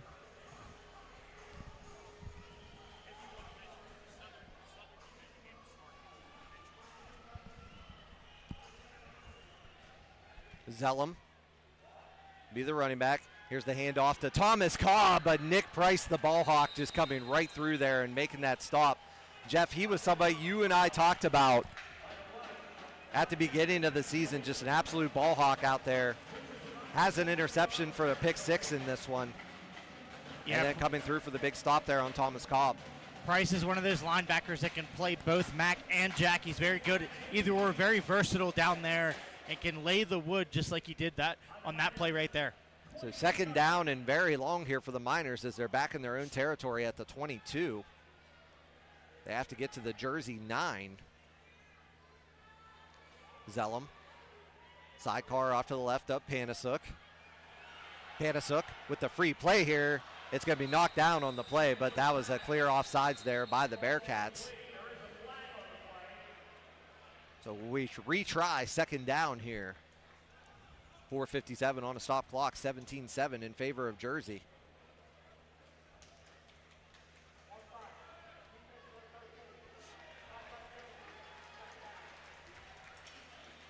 Well, they said number 38. I don't know if I see a 38 down there.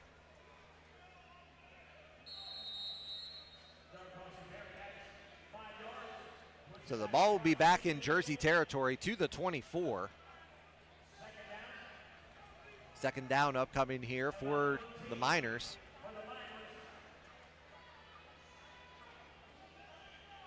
Thomas Cobb, the motion man for Wheeling. Jarvay Flowers.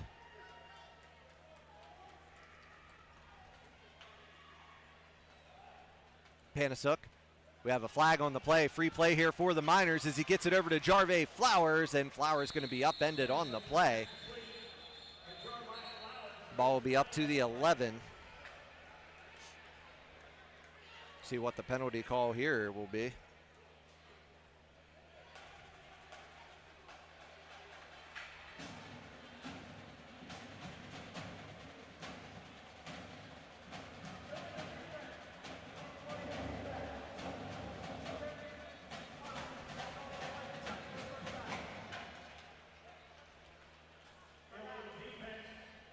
So we'll have a timeout here for the Bearcats after all that. And it should be a first down here for the Miners. Here's the health plan replay. So Panasuk there on the free play, getting rid of it to Jarvay Flowers. Flowers making the catch there on that health plan replay. 4:22 to go here in the second quarter.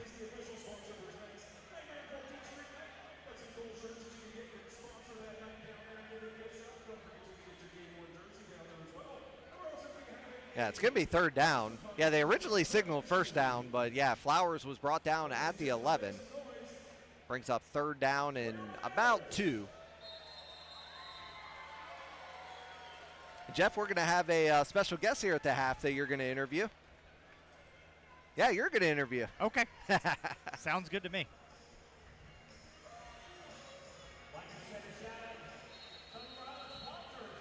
Miners making the big announcement about the move to the NAL next season.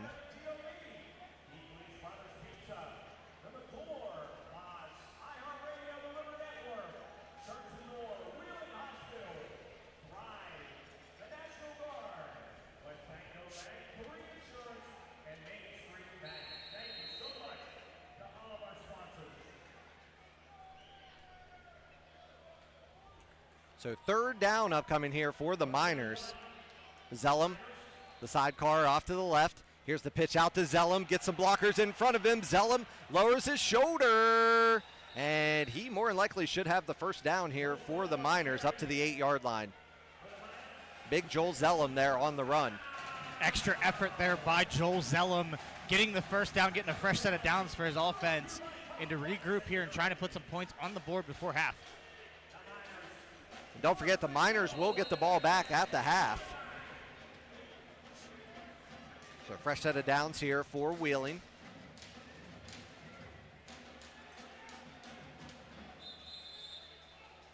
Coach Rez wants another timeout to talk things through here.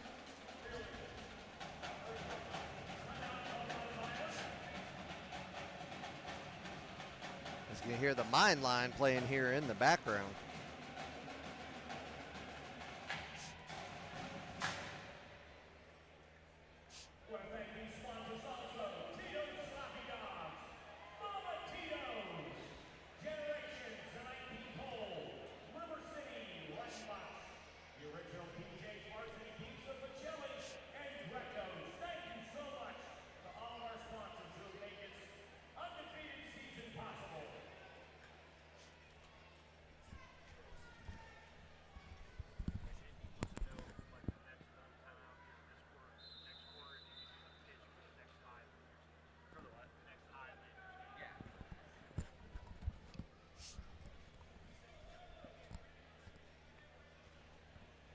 So first down and goal here for Wheeling.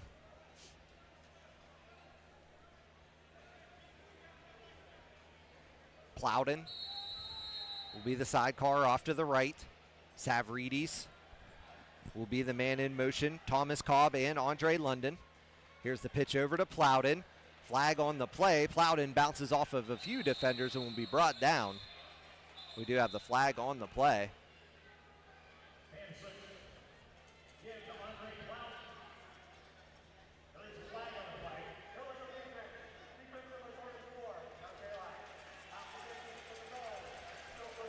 So the guilty party on that one was David Ross. Ross is another one, Jeff, that you'll see him playing both ways, the linebacker position and running back. So that brings up first down and goal from the 4 for Wheeling.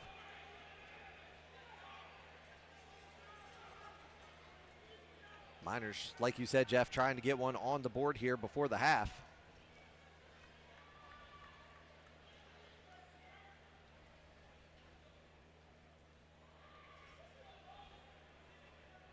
.315 here to go in the second quarter. Plowden, sidecar off to the right of Panasuk. Savridis and London are the far side receivers. Andre Thomas Cobb, the motion man for the Miners. Here's the handoff to Thomas Cobb up the middle. He's into the end zone. Touchdown Wheeling. Andre Thomas Cobb. So one thing you have to worry about Cobb is his speed. He gets it in the motion there, gets the handoff, and finds his way into the end zone. That's a good shot in the arm there for the Miners. So the Miners deficit just a 4 now as Anthony Prevost in to attempt the extra point. Out of the Andre London hold, R.C. Everbeck, the long snapper.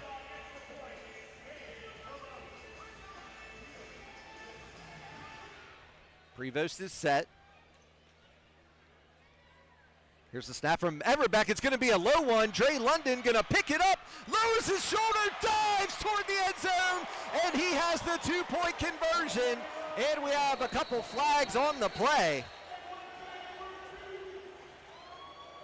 But the 2-point conversion is good for Andre London. And the Miners deficit now down to 2.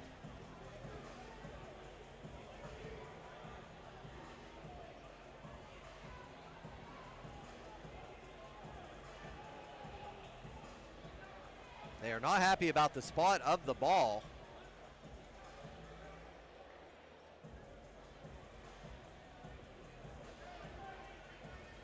But we had a flag also at the end of the play, so waiting for the call on that one.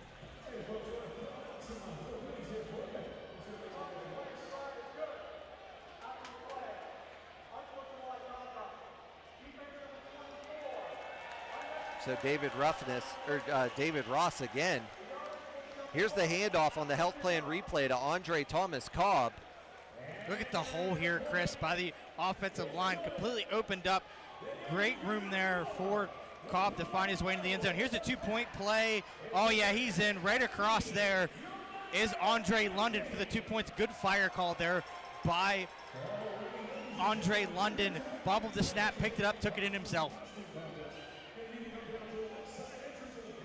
Yeah, Andre London. And like you said, Jeff, he's a veteran player. Absolutely. He's won championships as well with the Erie Explosion as a arena football championship with the Erie Explosion. He played a lot of years with the Green Bay Blizzard and also Nebraska Danger, all in the IFL. Now an assistant coach over at Wheeling University, along with Coach Mott, defensive coordinator. A lot of royalty in the house here from the National Arena League, too. Head coach Brandon Negron up here from the Carolina Cobras. Head coach of the year in the NAL. Congratulations to Coach Negron. I got to work with him last season down in Greensboro. And then Ricky Burtz from the 2024 NAL champions, the Omaha Beef. Here's the kick by Prevost. Cooperwood, though, he already has one returned here tonight, but he's not going to have one there, as the big hit there by the newcomer, Devin Thomas, the Southern Miss product, with the big hit on that one. And now the Miners trying to change the momentum here with 2:06 to go in the second quarter, and Jersey leading 17-15. Devin Thomas fresh out of a tryout with the Baltimore Ravens. So hits the lineup. Great pursuit there on the kickoff. Great job by him. I thought the ball may have come out there, but great job by Jersey to corral it back in. And Thomas is one of those ones too, Jeff. He's a hybrid. He could play the defensive line, but he could also play in the Mac or Jack position. Yeah. More likely a Mac.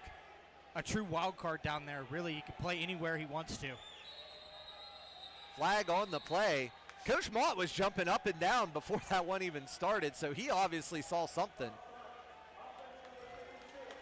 So it was one of the offensive linemen, Elijah McKenzie. And that brings this Miners crowd alive here. Ball beyond the 10-yard line here for the Bearcats. Devin Thomas, Zay Lewis, Javen Jones. On the defensive line, Andy Plowden, Javon Johnson in the linebacker position, Noah Hamlin, Aaron Finch, Dante Mason are the defensive backs. As you hear the defense chant coming here for the Miners. Ward, the motion man. Trotman gonna fire one downfield, well out of the hands of Tyler Copperwood.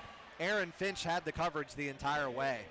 Finch was looking for it. He was just a tad bit underneath of it. He was trying to track it like a center fielder there. Good coverage there. Staying with the receiver was Finch. And we will hit the 1 minute warning here in the second quarter.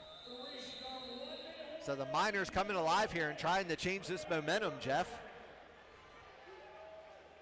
Jeff, this has been a production of 1JB Media. 1JB Media, also the official media partner of the Wheeling Highlanders, that is, of the Summer Collegiate Soccer League. They will take on Sporting Columbus on Saturday, June 29th. The Highlanders having a great season so far this year, knocking off last year's defending champs, the Ohio Premier, and then also knocked off the Ambassadors earlier this year, a 3-1 victory over the Ambassadors. So make sure you catch the next Highlanders game on Saturday, June 29th against Sporting Columbus. A very good program out of that area. Second down and long upcoming. Copperwood will be the motion man for Jersey. Trotman with David Ross, the sidecar, off to his left. Trotman has been extremely athletic out there for the Bearcats. Here goes Copperwood. Here comes the pressure from the Miners. Taking another shot here is Trotman, and the pass will fall incomplete. The ball was kind of like a duck a little bit coming out of the hands there, and just well past Copperwood. really trying to get Copperwood on that deep route. That's back-to-back times they tried to hit him on that one. So bring up 3rd down and long from the 10-yard line. Ball on the far side hash mark, 55 seconds to go. Which if any Gene Arena football fans know, that is an extremely long time in the indoor game. So Thomas, Robbie Stewart, Sean McGee down on that defensive line. That is some bad men down there on that D-line.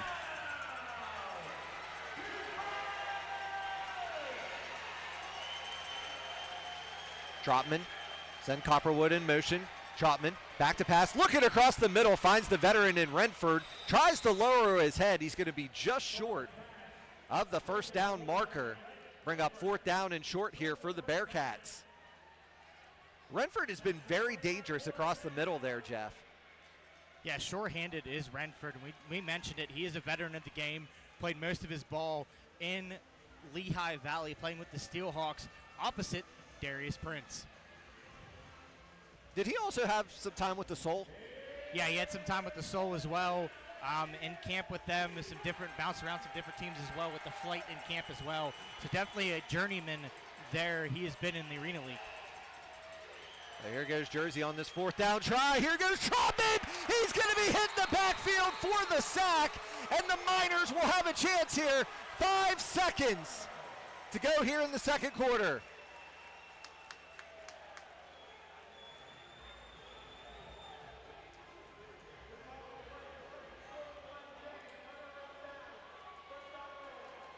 So it'll be a 1st down here for the Miners.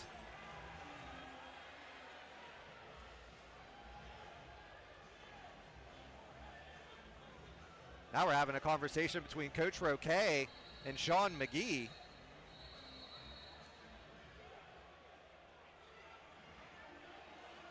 Now the officials and the coaches all getting in the middle here. Coach Mott also standing up for his team.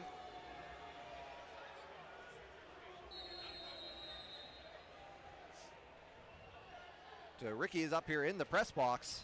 I have an interview with him here at the half, so make sure you stick around. The 2024 NAL champions and also the director of expansion for the NAL. So one shot here for the Miners. But we have 2 guys in motion. Yeah, there's Coach Restel in floor. I was like, yeah, wait, can't have the 2 guys in motion here. It's not IFL rules. Coach Rez wants to take a timeout. He saw something that he didn't like out there, Jeff. So they're going to try to heave one toward the end zone and get another one on the board here before the half. Yeah, not what Coach Rez wanted to see there. Everybody just going every which way, unfortunately.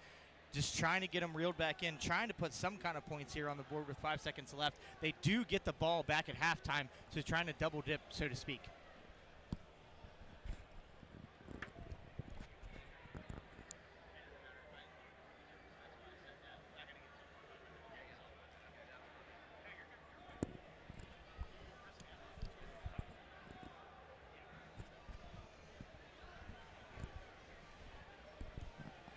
So the Miners talking things over here.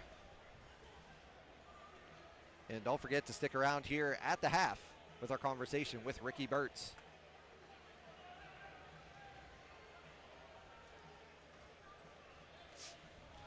So Flores, Savridis, and Robinson are your receivers out there for the Miners. Zellum will be the sidecar off to the left of Stephen Panasuk. Here goes Robinson in motion. Panasuk back to pass, stepping forward. He was hit as he went to throw, but the Miners are going to have another chance here.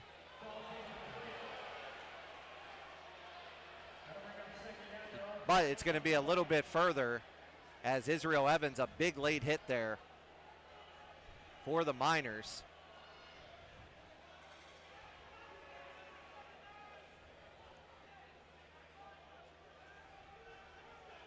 So the ball is just over midfield, so this is going to move the Miners back to about the 16-yard line.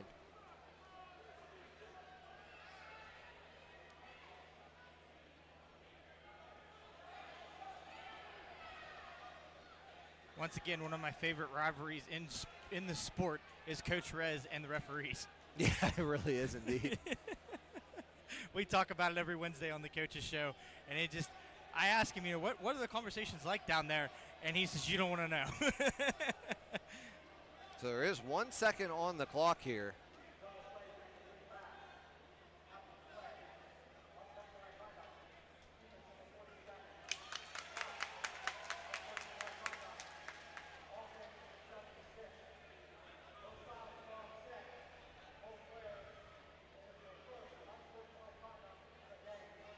So he actually called it against Dominique Robertson. So the penalty's offset here, Jeff. I only saw the one flag come out, and that was when Israel Evans had the shove, so I wasn't sure. But the penalties will offset here. Ball on the 23-yard line of Jersey. Bearcats leading 17-15 here. Man goes in motion, that's Robinson. Here is Noah Hamlin. We saw him at the end of the last game. He's got some big moves, but he's going to take a big hit there. As once again, we have the extracurriculars and the flag on the play. And Prevost grabbed the axe to bring out on the field. I don't know if that's something smart to do. So cooler heads will hopefully prevail here. As once again, the jawing between the two teams.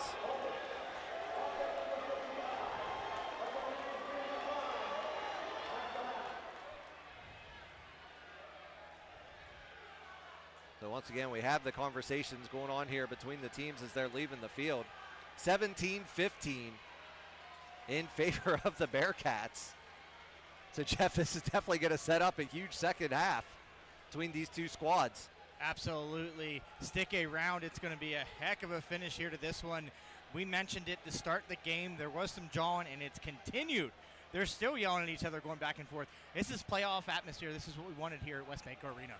Yeah, we have the teams and the fans all getting into it. Over there on the side, now the coaches and the fans. So not something you want to see out there. Like I said, we knew this was going to be an intense game. So I think this is actually a good moment to bring in Ricky Burtz here from the NAL and the Omaha Beef. Hand over the headsets here. And welcome in, Ricky here. It's great to see you. And yeah, a little bit of extracurricular, not something you quite want to see at the end of a quarter, but an intense game here. Definitely. I mean, but it's it's playoff football. You know what I mean? It doesn't matter what level you're talking about, what league you're talking about, what those dynamics are. I mean, both teams know that, hey, you win, you advance, you lose, and you go home. There's a lot of emotion leading up to this game and everything else for both teams, and it's been a great first half so far. Absolutely, Chris, it's been a great first half. So no, hey, I'm excited to see it. It's really good. Now, so you're the director of expansion here for the NAL. The big announcement was made earlier this week about the Wheeling Miners making the jump here. What have you seen out of Wheeling so far in this game, and how excited are you to have them a part of the NAL? You know, I was excited to have Wheeling come join the NAL before I even came here. And what's very impressive is talking to the ownership group and everything else. This is their largest crowd they've had of the season. And so it shows that they're continuously building upon what it is that they're doing right here. So for me, I mean, as the season progresses, typically I see that, hey, fans start to lose interest whenever summertime hits, they want to go do activities with the kids. This is the exact opposite here, which is exactly what you want. And so as excited as I was before I came here watching my first Miners game, I'm even more excited now. I mean, the fans are into it, the engagement's into it, and hats off to Chris and the entire ownership group and Coach Rez. They do a phenomenal job on the entertainment aspect for fans as well. I mean, this is just, you couldn't ask for anything more, and it's just incredible. So. Well, speaking of incredible, how about the season the Omaha Beef had? I mean, just what a big season you guys had, bringing home the championship there. How does that feel? You know, I mean, it feels great. I mean, it really does. When we ended last season, we went undefeated, won the league championship, and I looked over to my game day ops staff, and I'm like, I don't know what we're going to do to top this next year. Like, we just hit the pinnacle of pinnacles, and never in a million years did I think we would duplicate what we did for this last season. And it's a lot more competition. Games are a lot closer, but hats off to the coaching staff, Coach Tatum, and every other coach that we had. Hats off to our players and stuff like that for rising to the challenge. Whenever you go into a season not only winning it, but being undefeated. I mean, you are getting everybody's best every single week. Everybody wants to be the team that knocks you off that injury streak, and we had a couple close games, but again, it's a testament to the coaching staff and the players that we have. And then on top of that, I mean, our fans as well. We have a massive home field advantage. Our fans are into it, but it's kind of similar to here in Wheeling here. I mean, the fans are into it. They're engaged. They feel like they're part of the game. They feel like, hey, they've got a direct correlation to the players on the field. And whenever you have that, you have something very, very special. And what they have here with the Miners, it's very, very special right now, Chris, to be honest with you. It really is indeed. And, a lot of people have been talking, with this move. You have some teams on the East Coast. You kind of have some teams on the Midwest. You have some teams over in the West there. What are you guys really looking for here for the future for the NAL? Chris, I'm going to say this right here, right now, and I kind of alluded to it at the press conference yesterday. This is the first of several teams that will be announcing in the NAL for the 2025 season. And I don't want to give away where the location of those teams are going to be, but I would say whenever our final schedule comes out, which will be September, October, somewhere around there, I think people looking back now here in mid-June, mid to late June, to when the schedule comes out, they're like, this makes complete sense. Hats off to Commissioner Walkenhorst and everybody that works in the front office on where we're at. We have a vision. We have a goal. And this is stuff that's been in the works for a while. I mean, I talked to Coach Rez several months ago, and I just don't want to say much more beyond this, but there are other leagues, other teams that we've been talking to for months, But out of respect for their leagues and their teams and their dynamics, no different than what's going on here with the Miners. We wanted teams to have the opportunity to finish their regular season, maybe finish their championship game and everything else. And it's at that point in time, all those bricks that you laid for a foundation, people are going to be able to actually see that come to fruition now. And Chris, I'm just beyond excited. There's a lot of exciting stuff coming for the National Arena League for 2025 and beyond.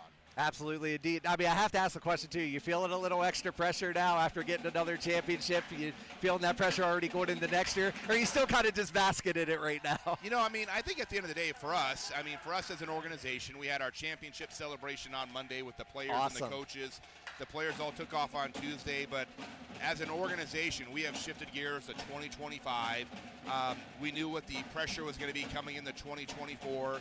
We have some announcements coming up from an organizational standpoint, what's going to be happening and taking place between our coaching staff and our players. But yeah, there's no off season anymore in this business, especially our business. And so as an organization with the Omaha Beef per se, our fans have a lot of confidence in our front office staff, myself, what we're doing, and we've got some exciting announcements coming up there. And it's going to be one of those things that our goal is to compete and play for championships, and that's our mindset, and we've already shifted gears towards that.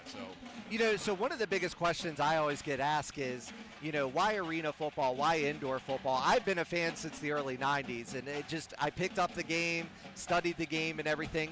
The biggest question I always get asked is, what's the biggest difference other than a shorter field or play it indoors? For you, does it bring more excitement to be playing at a smaller field and in a smaller atmosphere? That's where I feel that a lot of the excitement it could be. So Chris, we're standing up here in the press box right now, all right? We're probably the furthest away seat from the football field. And this would probably be one of the best seats you'd have at an outdoor game. You know what I'm talking about, whether you're talking college or NFL, unless you're standing on the sideline. And what's just so great about our game and everything else is that the fans are on top of it. But, Omaha is a large metropolis compared to the Ohio Valley here, We don't have an NFL team or anything. And so the Beef are the closest thing to having a NFL franchise, no different than what it is here for Wheeling. And the support here is just, it speaks for itself. You look at the stands, all the people that are here, all the stuff that's going on and taking place. We're in the entertainment industry. Football is the basis of that, but it's just so much more than football that I think fans really gravitate to our game. And again, I talked about this at the press conference. This is about opportunities. Not only, we talked about, like with my organization, we have Matt LaFleur, the head coach of the Green Bay Packers, who played quarterback for us. Opportunity for him. We talked about our dance team director. She's now the dance team director for an NBA franchise as well. Opportunities for officials, opportunities for players, but also too, this is an opportunity for families to bring their kids and stuff like that to come to a affordable entertainment aspect. Chris, how often do we see kids locked into electronics and everything else? This gives them a chance to unplug from all that and have meaningful, quality family time, entertainment and everything else. But also, too, the Ohio Valley has done a tremendous job supporting this organization. As you can look at all the dasher pads, all the signage in the arena and stuff like that. It's opportunities for business to promote their business as well. So it's really a layer upon layer upon layer that really makes this all possible. And not only for here in Wheeling, but the National Arena League as well, and franchises that we're about to announce. It's just incredible. I'm excited to be a part of it, no matter what game it is. I mean, people talk about this game, hey, is it real or whatever? I mean, Chris, I think we know, hey, let them tackle you and hit you and tell me if it feels real or not. Right. It feels very real. I mean, and again, like we have players that have made it to the next level, and it's not just the players, but officials, office staff members. I mean, our director of communications with the National Arena League, he took his position within the NAL. He now works for the Jacksonville Jaguars doing the exact same thing. So it's about creating opportunities and taking advantage of those opportunities where they exist. And not only from an on-field but an off-field standpoint.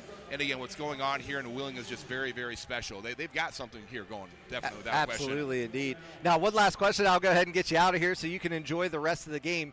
I think one of the coolest things, too, that you don't always get to mention is you might catch a player or a ball. And I mean, you can't get any closer to the action as you can in arena football. Absolutely. I mean, I'm down here like in one of the end zones and stuff like that. There had to have been 4 or 5 footballs that flew on over, and kids are down there almost like a WWE match wrestling for that football and everything else because they want to take that away with them. I mean, it's part of an experience here, and I think that's what's so unique about our game is that people can come here, have an experience, leave entertained, and actually have memories and things to talk about that exist long after the game is over.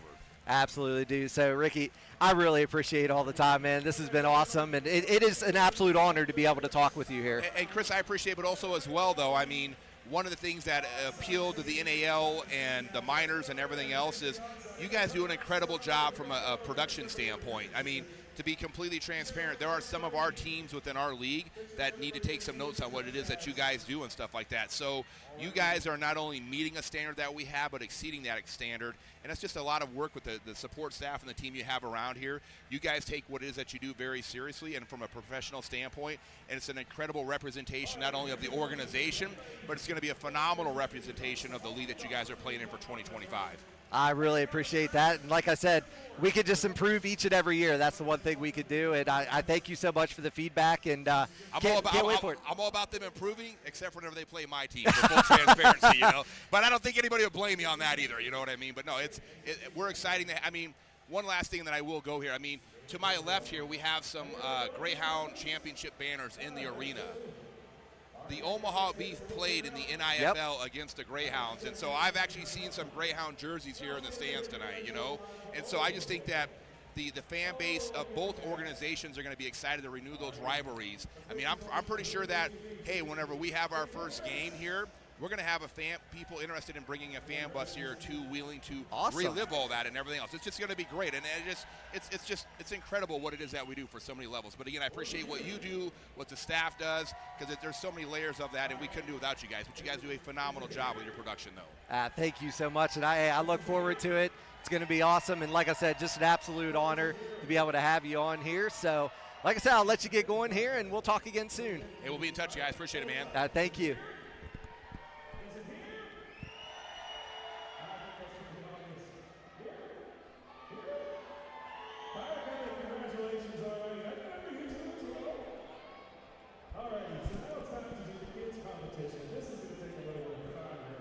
And Jamarcus, it was a little while since we got to talk to you, but just a great interview there with Ricky Birch, Director of Expansion from the NAL, and also a co-owner there for the Omaha Beef, the 2024 NAL champions. And Jamarcus, obviously a rough start here. You're breaking in a new quarterback. Grant Russell not available tonight, so you're breaking in Stephen Panasuk again.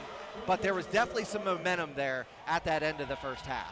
Yeah, I feel like the quarterback just, kind of got a hand of it now. He's been in there playing for a little bit, so he's finally know what's going on. You know, he had a little spotty couple passes here and there, threw a pick. So obviously you don't want that, but here in the fourth quarter you start feeling himself a little bit. So once you start feeling yourself a little bit, you get more comfortable. You're able to make those deep throws. We haven't seen him make a great deep throw here. They've been a little short. So once he gets more comfortable as the game moves forward, I feel like he can be a great passer and get the ball to the receivers where they need to be. And that's been the big thing, though. When he has had time, he has been able to drop in a few dimes, but Jersey just bringing a lot of pressure in the middle there, pushing the offensive line back. But when the offensive line of the Miners, when they're holding strong there in the trenches and Panasuk has time, he has thrown some dimes out there. Yeah, that's one crucial part. We've seen here first time we played Jersey. The offensive line wasn't there during the game. They're getting giving up pressure. Getting pushed back. And that's kind of what happened here right now. They're giving up a little bit of pressure. Unfortunately, when we run the ball, we get tackled in the backfield. So that's something we got to build confidence on here. We got to build a little bit of confidence. Be like, hey, we can do this. We're here. We made it here. We've been doing this for a while. We've been good at it. So why not? We're not going to stop here. We need to keep on going.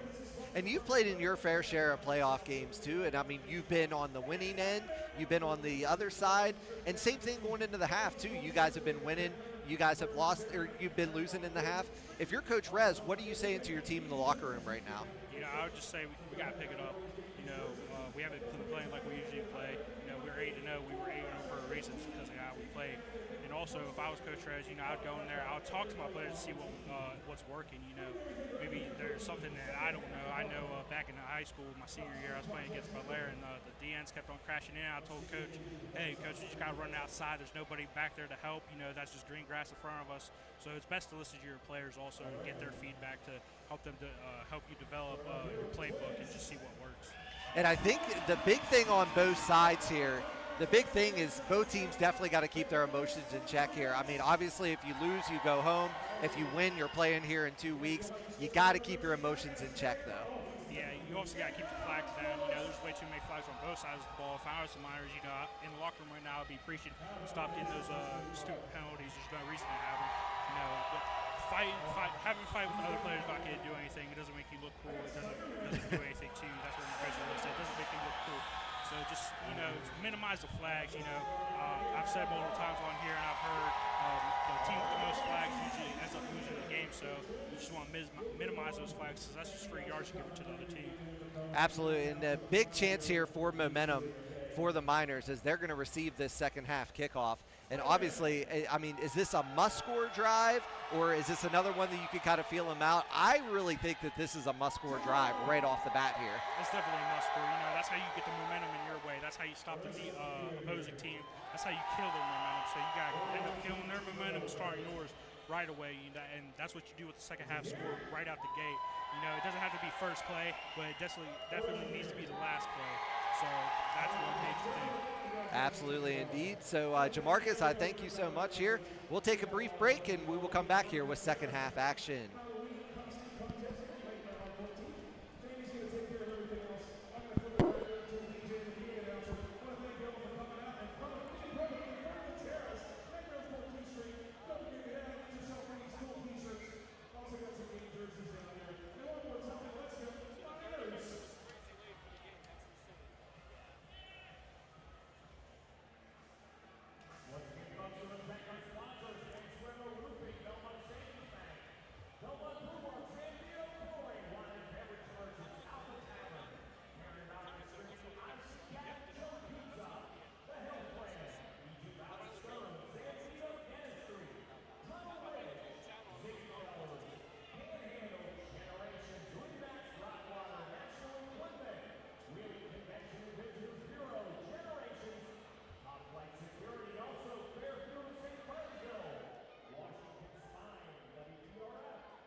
Jeff, here's a quick look at our first half highlights here, brought to you by the Health Plan. Trotman on this one. It's just going to be wrapped up there just right into the arms of Sean McGee for the big sack there. Then the big pass, or the big turnover there by the Miners, giving Jersey some momentum. And then Trotman on this one, though, he's going to be slammed down by Javen Jones in the turnover there for the Miners. And Panasuk able to find Jeremiah Flores down the field. But then Jersey answering it right back the other way. Tyler Copperwood with the kick return touchdown for Jersey. Gave Jersey a 9-7 lead. And then Panasuk here just trying to get rid of the football as quick as he can. And Nick Price with the pick six there for Jersey. Big catch there by Isaiah Robinson. And then Panasuk throwing another interception here. It was just a broken play. Panasuk was trying to get rid of it, but Tarek Pusey right in the vicinity for that interception. Panasuk here with a big pass across the middle, hitting Jarvay Flowers. Then on the free play here to Jarvay Flowers again.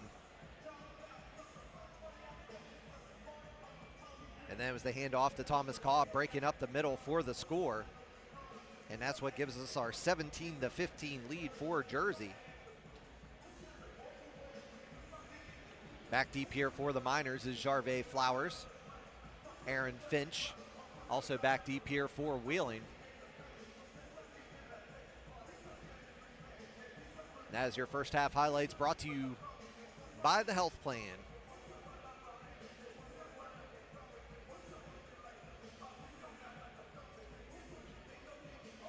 So Jonathan Cardova set to kick off here for Jersey. Jeff, this is definitely a must score here for the Miners. Absolutely, trailing by 2 here to start this second half. Remember, winner will play in the AAL2 championship game on July 6th. The Peach State Cats leading the Waco Tornadoes right now 12-0.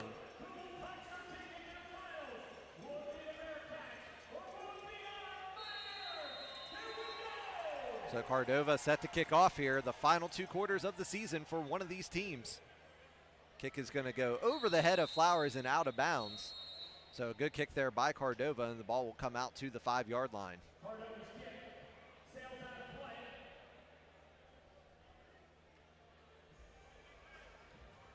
So we'll get our next look here at Stephen Panasuk.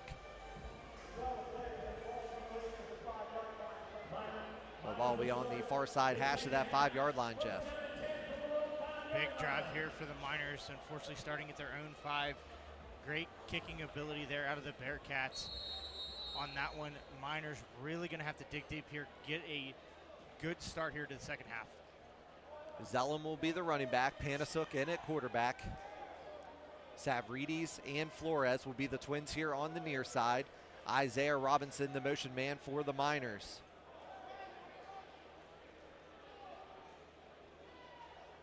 There goes Robinson. Panasuk back to pass, launches one downfield. He has Robinson in and out of his hands.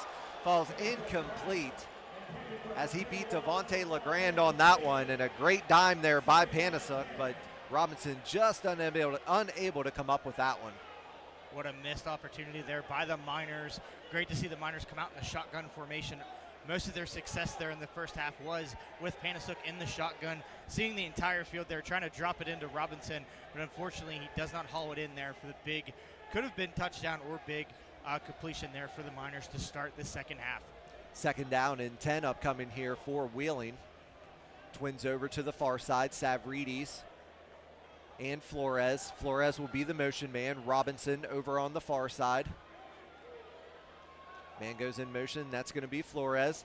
Pass is complete on the outside. The Robinson drags a tackler past the 15. Actually, they're going to mark him right at the 15, but they're going to go ahead and give the Miners a first down. Great catch there by Isaiah Robinson, able to tiptoe the boards on that catch. It'll be a first down on the near side, or far side hash mark rather, of the 15-yard line in Miners territory. Flores and Savridis here on the near side. Robinson will be the motion man again for Wheeling. Kyle Ward will be the defender over there for Jersey. Snap is low. Panasuk able to pick it up. Panasuk still running with it, launches it downfield. Savridis with the circus catch! And he has the first down inside the 20-yard line. So the former Jersey Bearcat comes back to burn his former team. All effort there from Pete Savridis, going up, getting the ball, and securing it there in the first row for the Wheeling Miners. What a play also by Panasuk to be able to avoid the pressure. It was a soft pass, but Savridis in double coverage coming up with that one. He had 2 touchdowns here in the first game, but for the wrong team. And then makes a big catch on that one. Panasuk comes back in under center. Robinson, the motion man for Wheeling. Here's a pitch out to Plowden. Gets a nice block on the outside. We also had a face mask there. So Plowden will add 15 more on to the end of that run, and it'll be a Miners automatic first down. So Jeff, the Miners coming out with all the momentum here on this one. Miners really rolling right now, trying to get it forward. Andy Plowden a little shaken up after that face mask. Yeah, I think he definitely got a fingertip in the eye too.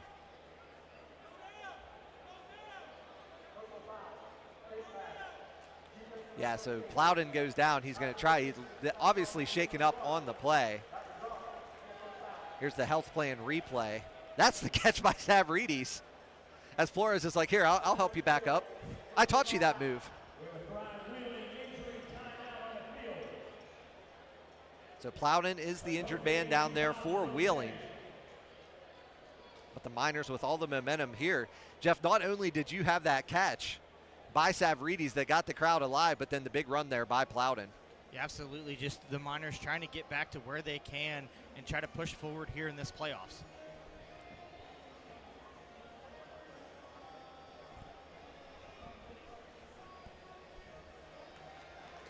So Plowden able to get up on his own power. I think he had a little bit of everything on that one. He got poked in the eye, and then the neck just kind of got jolted there.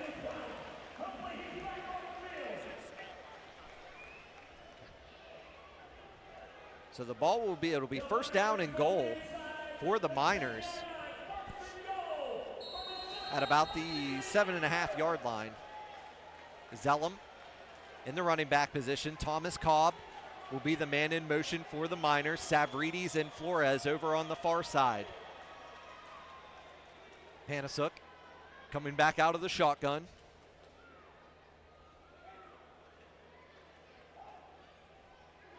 Here's the handoff to Thomas Cobb. He's going to be upended on the play. It looked like they were going to try a double reverse, but he was upended on the play all the way back to the 13-yard line. Just trying to mix up the play calling there was Coach Rez, trying to catch the Bearcats off guard. Potential of a double reverse, like you mentioned, Chris, there. Good person to try to run it there in Cobb, but unfortunately, Bearcats sniff it out and shut it down. Here's the health plan replay here. There's that catch by Savridis. A first down and goal from the 13-yard line as David Ross and one of the officials collided down there on the field. Flores, the motion man for the Miners. London, the far side receiver. Back to pass. Looking across the middle is Flores. Pass falls incomplete. And that'll bring up a third down and goal now for the Miners.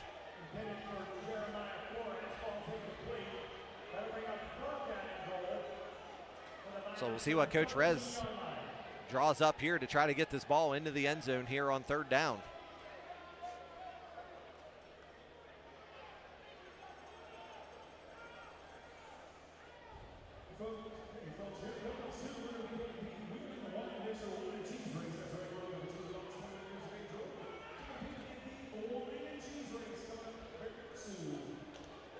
Savridis and Flores here on the near side. Thomas Cobb over on the far side. Panasuk sending Savridis in motion. We're going to have a flag on the play. Officials coming together.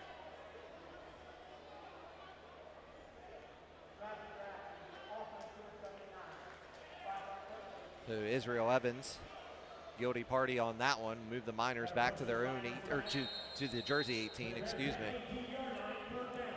Clock strike under 10 minutes. Jersey hanging on to a 17-15 lead, but the Miners are threatening.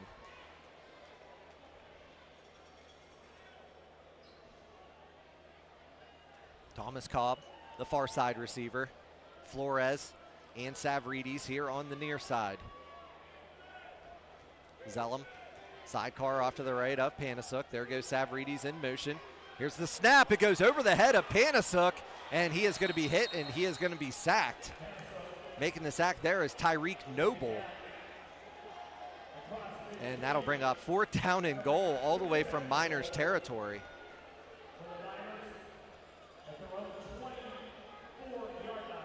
So Miners going to go for it here on 4th down.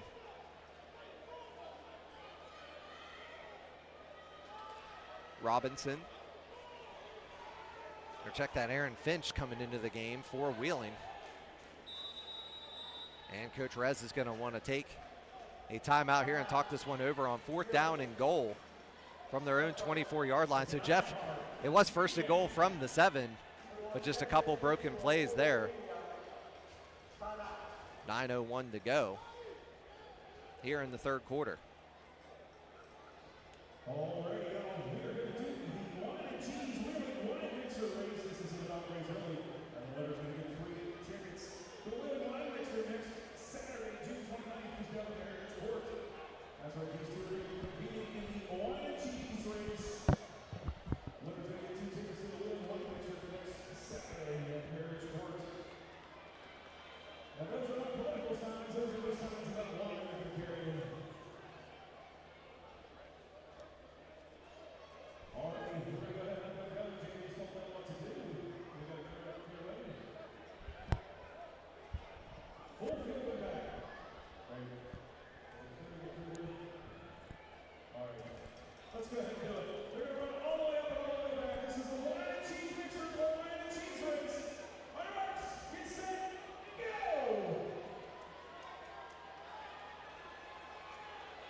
I think they said one time up the field was good enough on that one.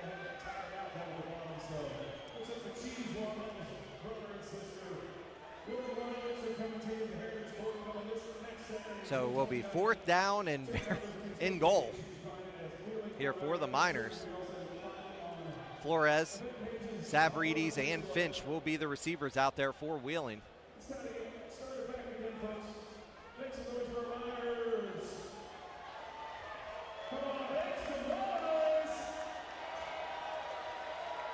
And Jeff Finch is the one in the backfield. Thomas Cobb will be the other receiver.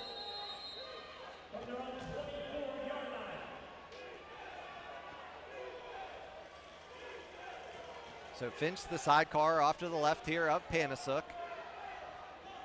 Flores will be the motion man for Wheeling. Here's the snap. Panasuk back to pass. He has Finch making the catch though, but only at the 15-yard line. And that'll be a turnover on downs, and Jersey will maintain possession and can make this a 2-possession game. If he hits Finch in stride there, Finch has the 1st down, if not touchdown on that one. So that'll be on the 14-yard line where the Bearcats will take over. 8:58 to go here in the 3rd quarter.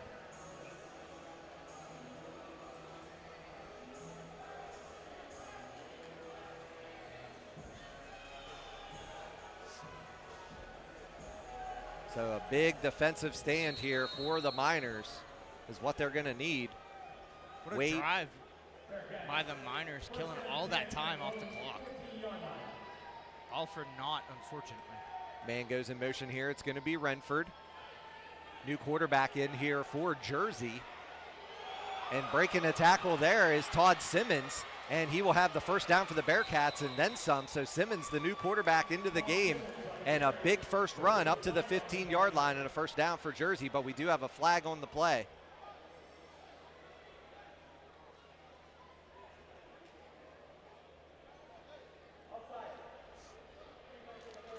So we'll be offsides against the Miners, and a first down for the Bearcats from the Miners' 15-yard line. On the Miners decline. Todd Simmons on the carry. For the Bearcats, takes it inside of Miner territory. First down and 10 on the Miners' 15-yard line. So Simmons will remain at quarterback. He will have a sidecar off to his left, which is Nas Adams. Brendan Renford will be the man in motion for Jersey. Here's the fake handoff. And the QB keeper there by Simmons, and he will be driven into the boards by Aaron Finch and Tyree Williams, and it'll bring up second down now for the Bearcats. Ball will be on the 11-yard line after the gain of 4, second down and 6 for Jersey. So a lot different look here with Simmons in the backfield. Trotman himself, though, he's a very athletic quarterback, but just Coach Roque trying to give a different look out there for Jersey. Adams in the backfield. Two receivers over to the far side. Kyle Ward, the man in motion. There goes Ward. Simmons back to pass. Pressure coming. Tried to dump it off there to Redford, but he had a bunch of pressure in his face, led by Javen Jones and Javon Johnson.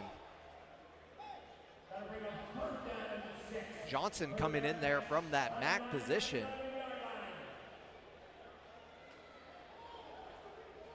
Brings up third down and 6 from the Wheeling 11-yard line.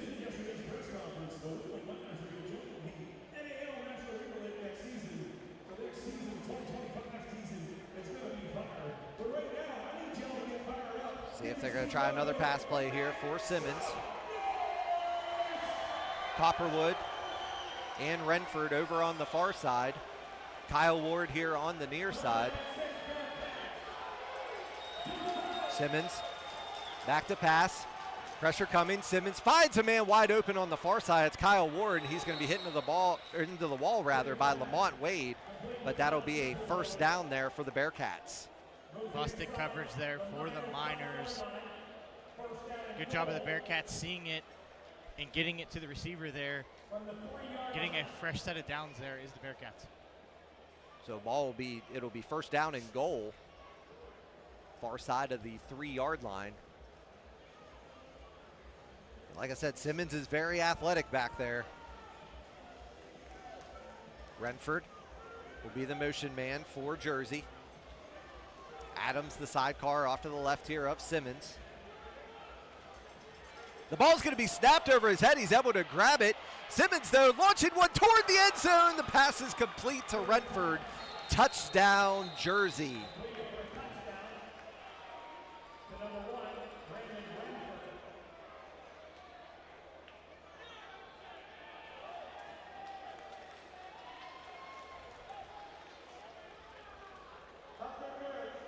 Oh, we have offensive pass interference. So that'll come back. I think everybody in the arena held their breath on that one.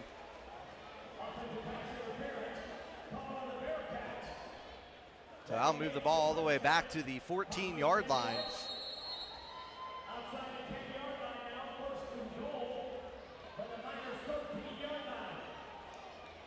So still first down and goal for the Bearcats. With Simmons in at quarterback.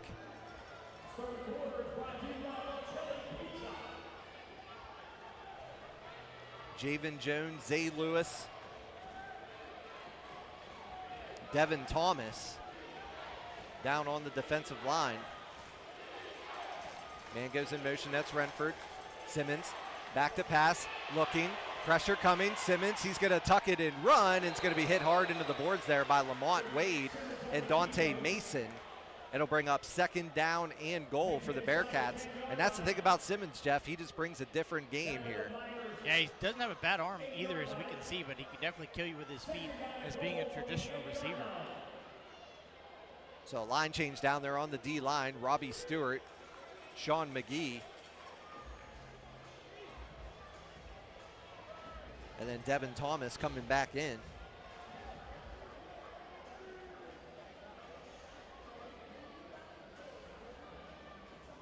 So Robbie Stewart going to be in the middle there. Getting a little extra speed with McGee there on the outside. Kyle Ward, the motion man for Jersey. Simmons, back to pass, jumping across the middle, pass is intercepted.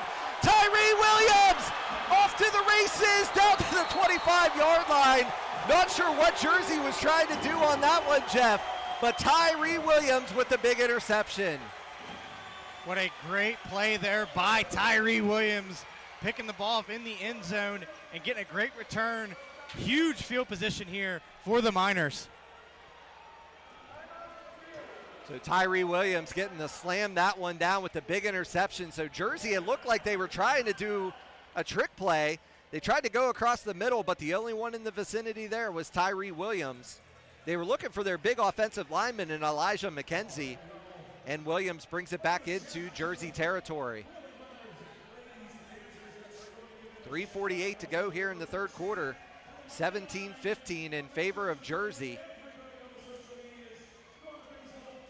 Hamlin in the receiver position. Flores and Robinson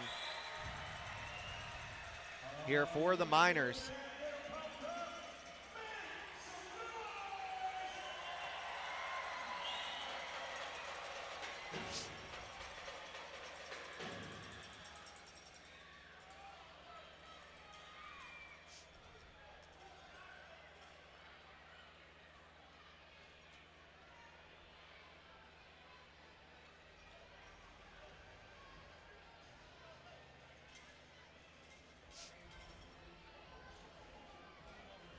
So after the media timeout,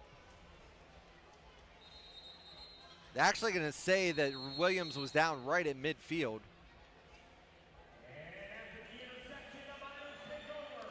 So a big opportunity here for Wheeling. Panasuk in under center. Zellum the sidecar off to the right. Here goes Flores in motion. Here's the snap. Panasuk back to pass. Launches one downfield for Robinson. Pass falls incomplete. And that'll bring up 2nd down and 10 here for the Miners.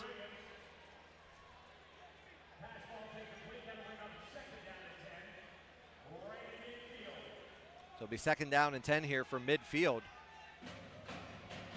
So it seemed like everybody on the Jersey line moved there, but the Miners did not. And then Panasuk had to get rid of that football really quick.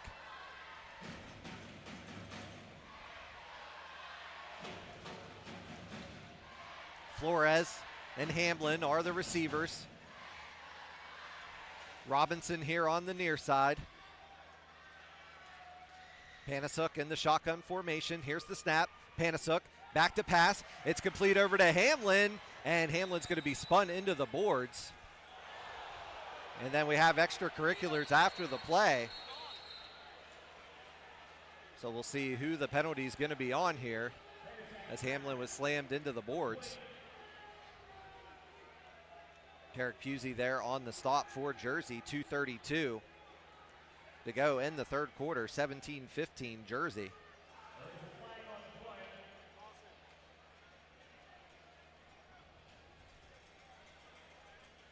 Here comes the call here from the officials.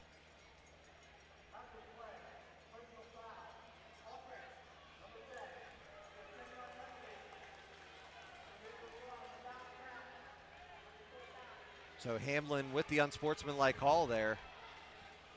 Andre London coming into the game for Hamlin. Ball will be moved back to the 21-yard line. It'll be 3rd down and long. Miners have to get to the Jersey 14 here, Jeff. Yeah, Miners really got to, they're getting pace, they're going through, and then they're stopping, they're getting into ruts. So got to get, I like them under shotgun. I like the shotgun better than under center. It gives Panasuk the ability to see all the receivers in front of him, and they're going from the shotgun here. So Robinson.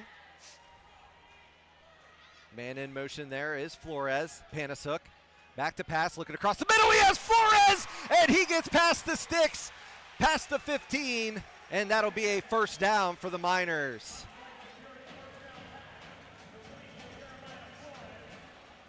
What a catch there by Jeremiah Flores, Jeff, across the middle. Just sat on his route. Good read there by Panasuk to find him across the middle and get a fresh set of downs here for the Miners.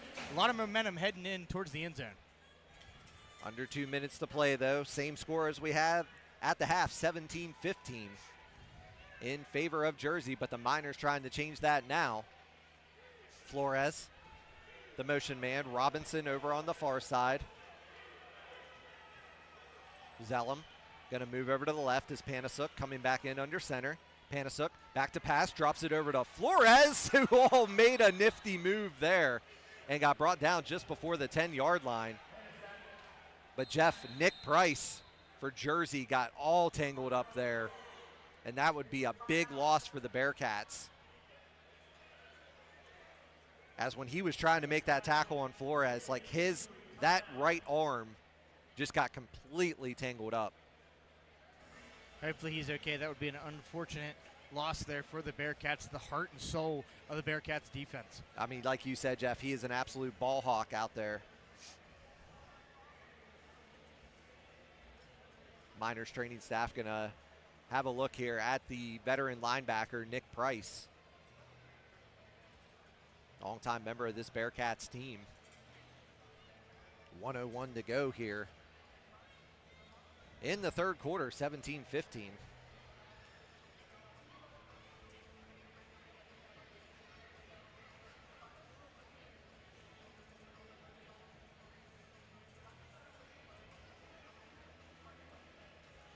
There's good news there, Jeff. Price able to get up on his own power. But that shoulder is definitely drooping a little bit. That's what I said. You hate to see any injury, especially in the playoffs. But Price in obvious pain down there. So bring up second down and about 6 as Price they're going to give him an extra look over on the sideline.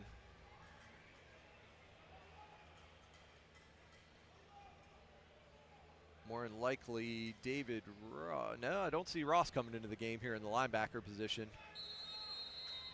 It'll be Kyle Ward. So second down and 6 upcoming here for Wheeling. Panasuk in under center. Nobody going to be in motion here for Wheeling.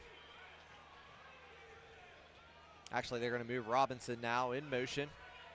Panasuk under center. Fake pitch out to Zellum. Ball comes loose, but they're going to say Panasuk was down as the Jersey was not fooled on that one. We also have a flag on the play, Jeff,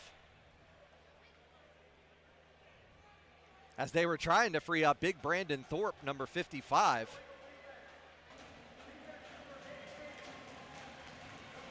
So Miners catch a huge break there. 31 seconds remaining here in the third quarter.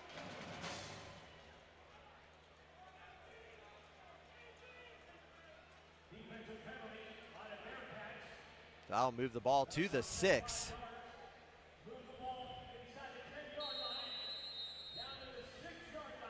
So second down and a long one here for the Miners.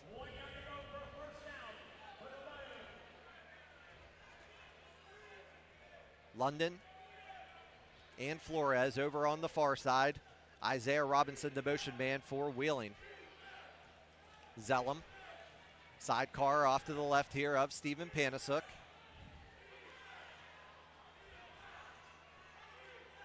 And Coach Rez is going to be more than happy to put the 4s up here in this one. Stay with us here, folks. This is what playoff football is all about. Fourth quarter coming your way next.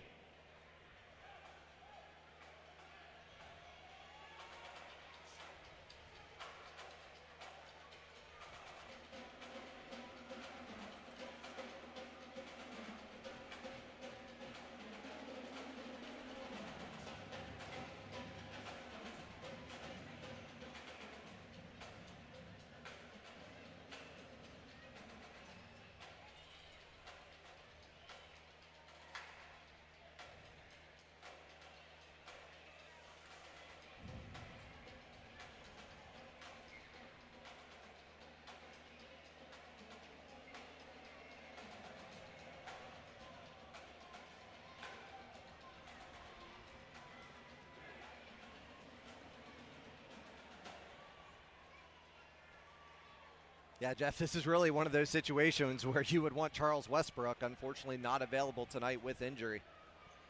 Yeah, definitely somebody to be able to punch it into the end zone, but Joel Zellum does have a touchdown to his credit. And we mentioned before Andy Plowden, a traditional running back, so they've got the weapons back there to do so, but you cannot replace a Charles Westbrook. So second down and about 1 here for the Miners. Robinson, the motion man. Here's the handoff to Isaiah Robinson. Makes a juke, dives toward the end zone. He's going to be just short. But what a play there by Robinson on that carry. So it'll be first down and goal for the Miners from the Jersey 1-yard line.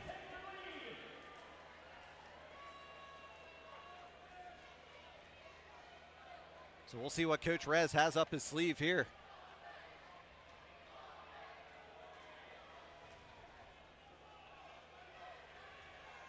Here's the first down and goal play from the 1. Zellum off to the left of Stephen Panasuk. Robinson will be the motion man for Wheeling. Panasuk, he's going to dive toward the end zone. He's in, and with the help of big Joel Zellum. And we have a do-si-do after the play. But the Miners retake the lead in this one on a 1-yard run by Stephen Panasuk. Panasuk finds his way into the end zone. Great job there by Joel Zellum, as you mentioned, and also Israel Evans pushing back the nose guard to find Panasuk into the end zone.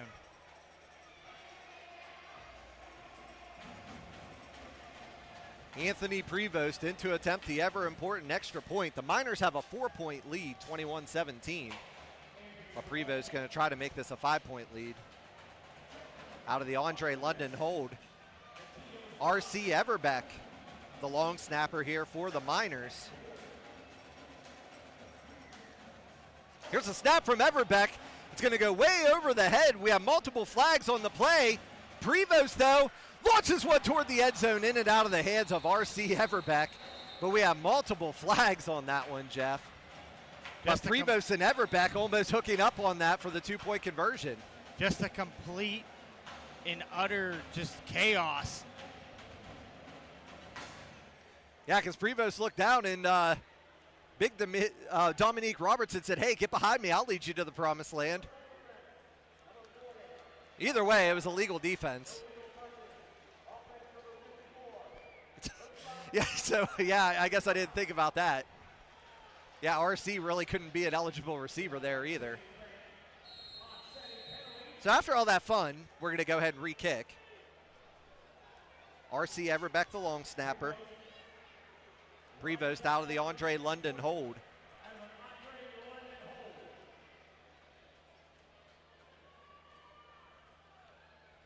Here's the snap from Everbeck. It's a good one. Prevost, he hits the uprights and good. 22-17, 12:45 to go here in this one. Big drive there for the Miners, punching it in, getting the lead back. 22-17 Miners. As we mentioned, winner of this game will play the winner of Peach State and Waco. Chris, do we have a score update on that one? As of the last time I looked, I think it was 12-0.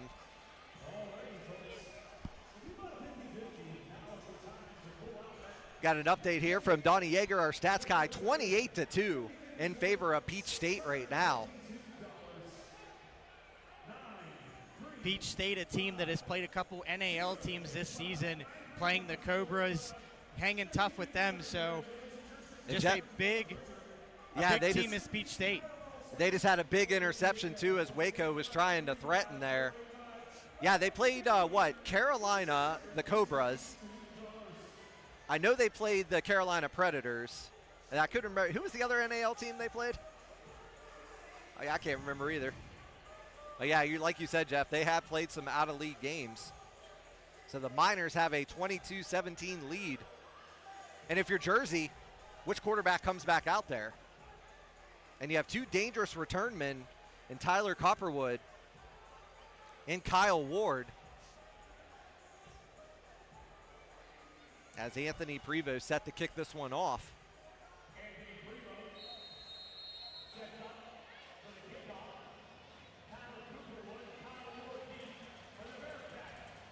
Here goes Prevost here. He's going to launch this one, and Cooperwood's going to have to retreat all the way back to the end zone.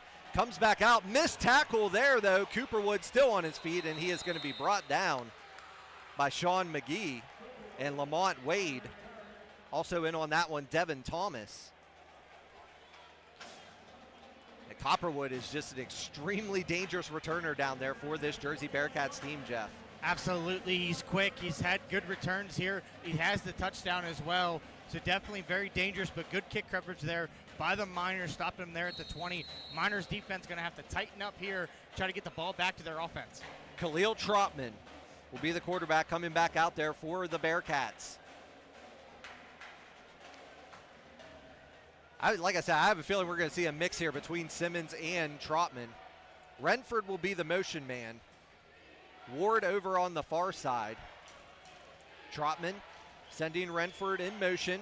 Trotman, three-step drop, looking across the middle. There's Renford again, and he will be brought down by Aaron Finch at the 20-yard line. And that is where Renford is the most dangerous, Jeff, is coming across the middle. Sure-handed is Renford. Like we mentioned, an arena vet. He's played the game. He knows the routes inside and out. A good security blanket to have down there for the Jersey Bearcats. 2nd down and 1 upcoming for Jersey. Ball on the Miners' 20-yard line.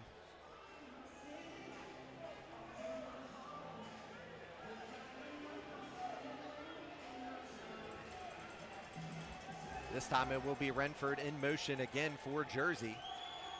Trotman back to pass, and all the receivers were tied up on that one. We're going to have multiple flags as Finch hit Trotman into the boards there. But there was a lot of hand fighting and grabbing between Brendan Renford and Aaron Finch. So we'll see what the call's going to be here.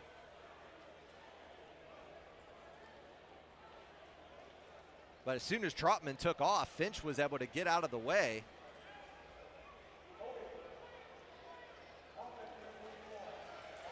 Oh, so it was on David Ross. Okay. So David Ross was a guilty party for Jersey, Aaron Finch for Wheeling. I was going to say, because Finch and Redford were clearly tied up down there. Clock strikes at 11:20, 22-17 in favor of the Miners. That middle becoming wide open down there for Jersey.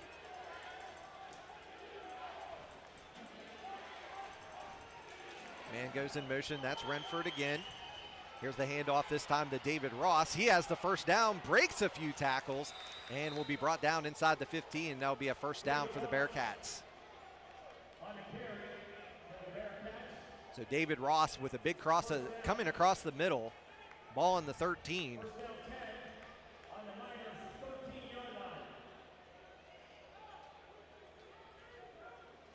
Ross, the sidecar, off to the left here of Trotman.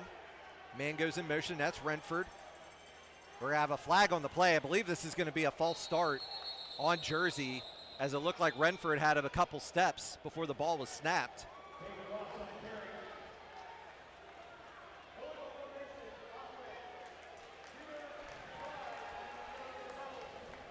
Oh, so we didn't have a declared tight end there for Jersey.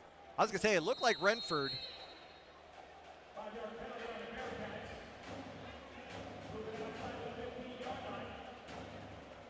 Looks like we have some extracurriculars going on in the Peach State Waco game. Oh boy.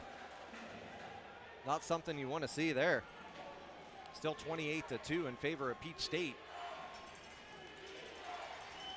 Man goes in motion, it's Renford.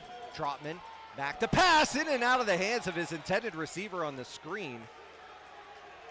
And that'll bring up 2nd down for the Bearcats. So Simmons, the intended receiver. And that'll bring up 2nd down here for Jersey. Ball on the 18-yard line.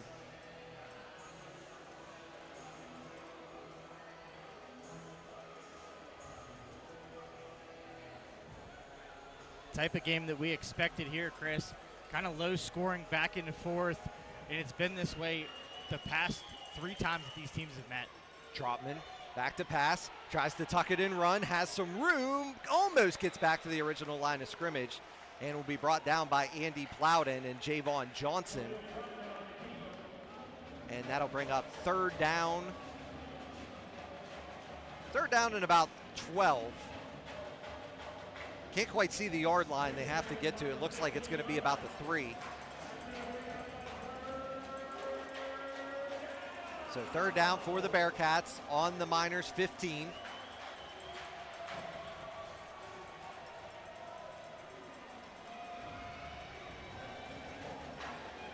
Renford and Simmons over on the far side. Kyle Ward will be the man in motion. Finch, Tinsley, and Mason are the defensive backs out there for Wheeling.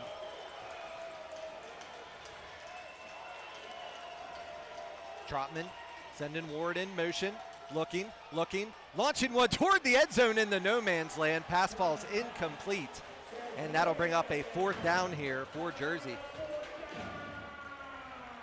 So final score here, Jeff. Peach State will be making their way here to WesBanco Arena, a 30-2 victory over Waco. Absolutely. Peach State punching their ticket to the AAL2 championship game.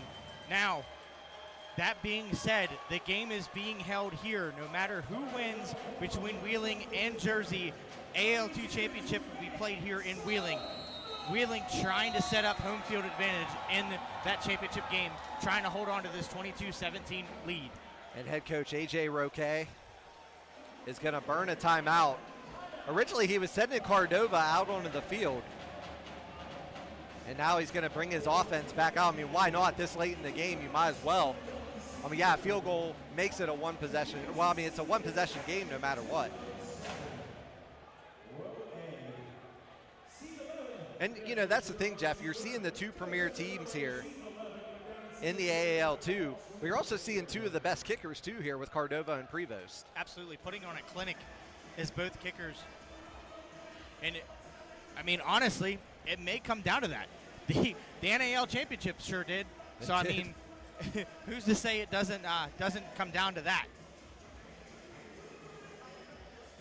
If you're the Miners, like I said, you got to watch this across the middle routes here by Jersey. They have been open. So Trotman has Renford as the motion man. Simmons here on the side. Kyle Ward over on the far side, as it will be Renford the motion man.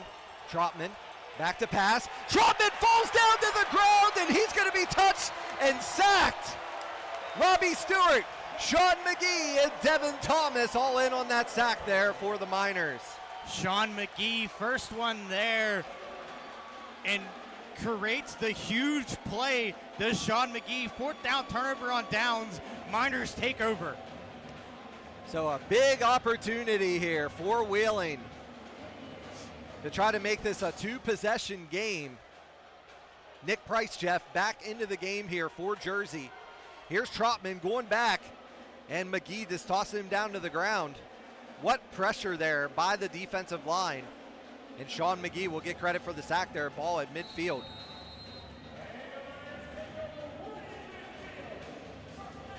So short field here for Wheeling. Try to make this a two-possession game.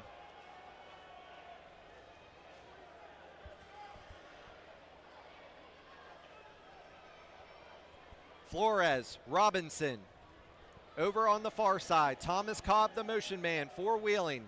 Zellum, the sidecar off to Panasuk's right. Here's the handoff to Thomas Cobb, trying to cut it back, and he'll only gain a yard on the play, and that'll bring up a second down here for the Miners. That was the touchdown play that Thomas Cobb scored on, was that one across, or that up the middle, excuse me. I don't know my directions, Jeff. Yeah, so to start the half, Coach Rez and his offense had a huge time-crunching drive, and trying to do the same here, trying to run a bunch off the clock to try to milk this one away and head to the championship game to face the Peach State Cats. Stack formation here on the near side. Flores and Robinson. Thomas Cobb will be the motion man for Wheeling. Panasuk Back in under center. Screen play over to Robinson. Robinson makes the catch. He got wrapped around the head. So that's going to be an automatic first down there on the face mask, Jeff. Absolutely. It keeps the chains moving there. Really utilizing the screen game tonight is the Miners, putting multiple faces down there, getting out into space, catching and trying to run. But unfortunately, Robinson there with the huge face mask, but it results in a first down for the Miners. Wait for the official call here. Okay, they're going to say that it wasn't. So we're going to pick it up. The ball will be on the 21-yard line. So that's a big momentum changer there for the Miners. So it brings up third down here for Wheeling. Ball on the Jersey 21-yard line. As you can see in the top of your screen, the score between Peach State and Waco, that is a final 30-2 in favor of Peach State.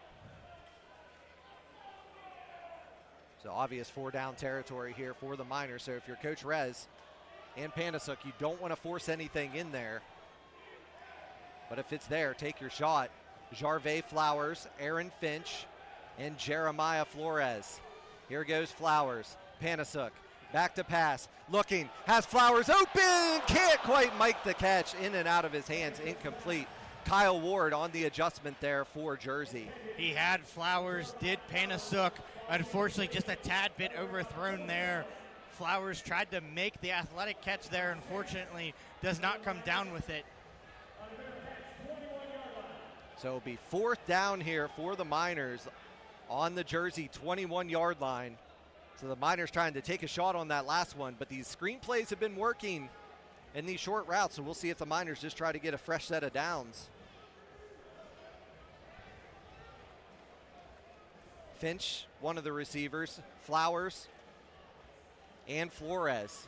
Clock strikes under 5 minutes in this AAL2 semifinal. Flowers, the motion man for Wheeling. Here's the snap. It's a low one. Panasuk able to pick it up and dive forward, but it will be a turnover on downs regardless. And the Jersey offense comes back onto the field here, Jeff. Not what you want to see if you're a Miners fan. Unfortunately, giving the ball back to Jersey. Jersey has life. So we'll see if it's going to be Simmons or Trotman.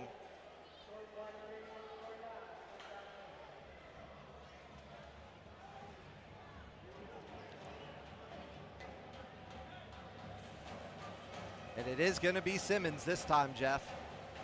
Threw the big interception earlier when Jersey was threatening. So Lamont Wade, Hamlin, and Dante Mason are the defensive backs for Wheeling. Simmons in at quarterback. Sidecar off to his left there is Nas Adams. Here goes Renford in motion. Simmons back to pass. Pass is complete on the near side here to Copperwood. Nowhere to go on that one as he's going to be brought down immediately at the line of scrimmage. Great coverage there by the Miners. Noah Hamlin there on the coverage, applying the pressure. No gain at all. Great job there of trying to get everybody to the ball in the Miners.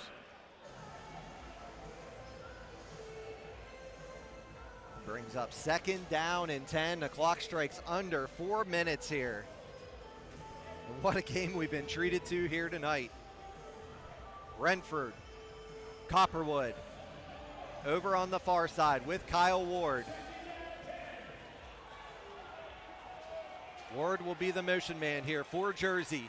Simmons back to pass. He's going to be hit, and he's going to be able to throw it down, but it didn't get back to the line of scrimmage. Yeah, I was going to say he did not get back to the line of scrimmage.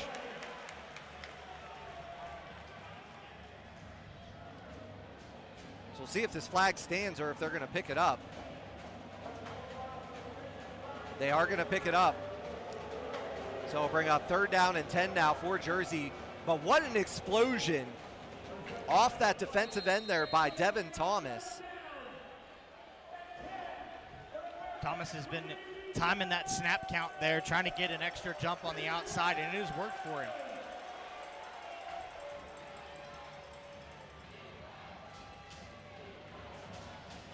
Copperwood over on the far side. along with Ward. Renford, the motion man for Jersey. Here goes Renford. Here's the snap. Simmons, back to pass. Rolling out to his right. He's going to tuck it and run. There was a flag on the play, and it's going to be holding regardless. So more likely this will be declined by the Miners, and it'll bring up 4th down and long here for Jersey. Bearcats also have an injured player on the field. Looks like Elijah McKenzie for the Bearcats. Yeah, ankle got rolled up big time on that one.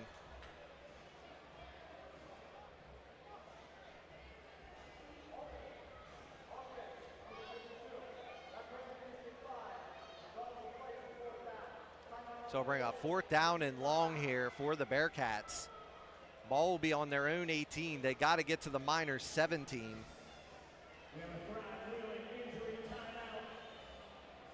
Good look there over at the sideline. I mean, Jeff, this game's had a little bit of everything in this one. Absolutely, as advertised for sure here in the North Division Final.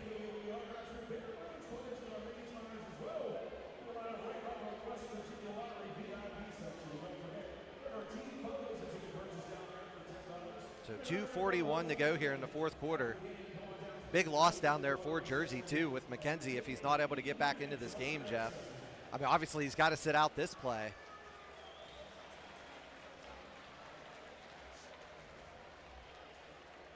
I don't even know if McKenzie's going to be able to put any weight down there.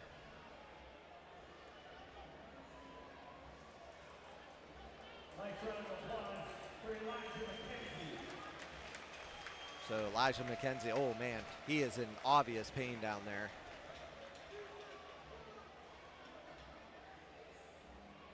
And everybody coming together here, try to do the fireman's carry.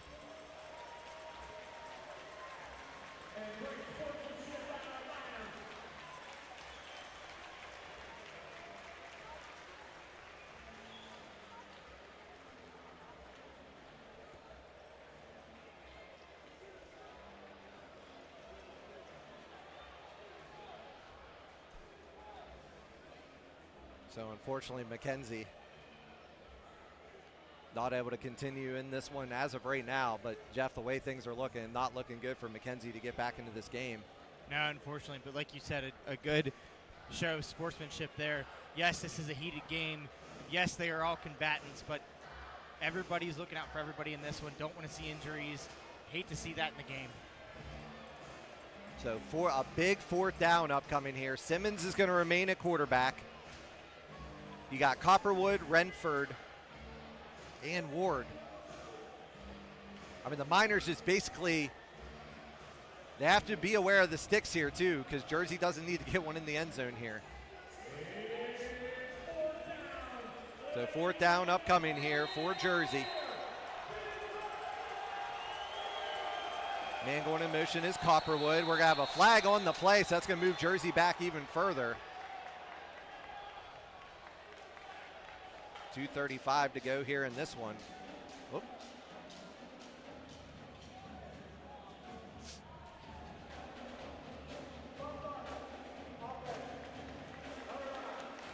So on that one, it was Naz Adams, the running back.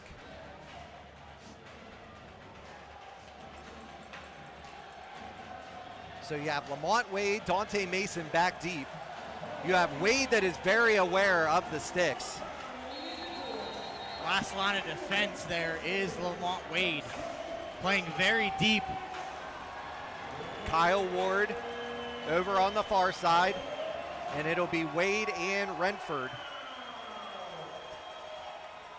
Here goes Simmons, back to pass, he's hit, he's sacked on the 9-yard line, and the Miners take over 1st down and goal from the 10. Do not stop, or do not start waving yet. This game is far from over. I think Jersey still has 2 timeouts.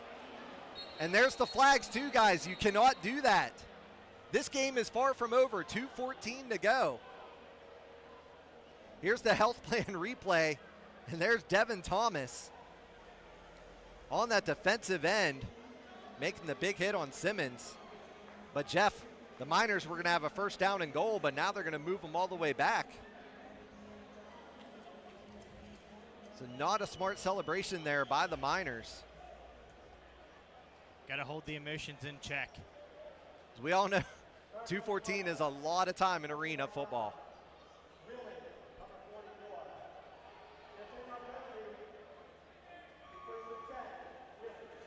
So it'll be first down and 10, though, for the Miners.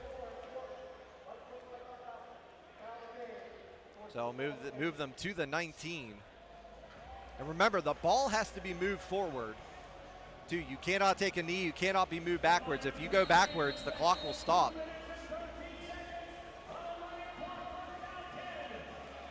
Like I said, I think head coach A.J. Roquet still has 2 timeouts remaining.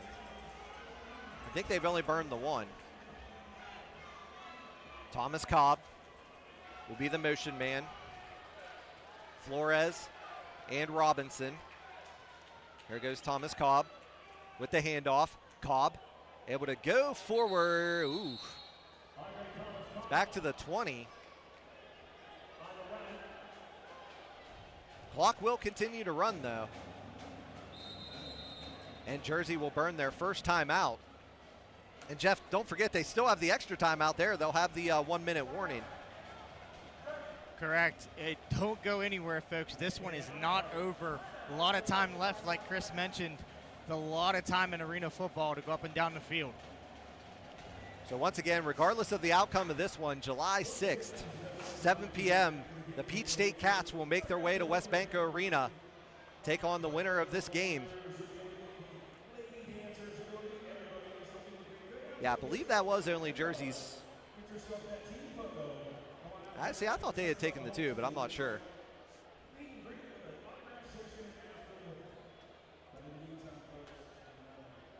So the Miners can keep moving the ball forward here and try to keep Jersey's offense off the field. Getting a big first down here would be nice as well.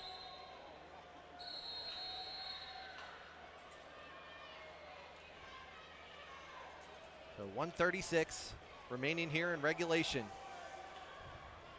Flores, Robinson here on the near side. Thomas Cobb over on the far side.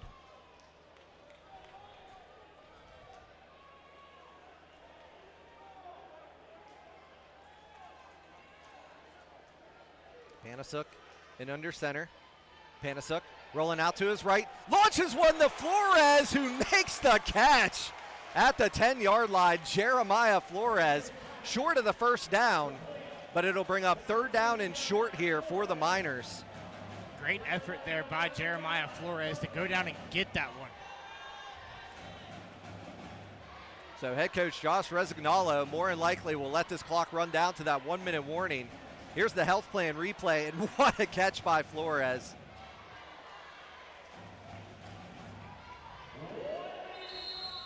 So here is the 1-minute warning.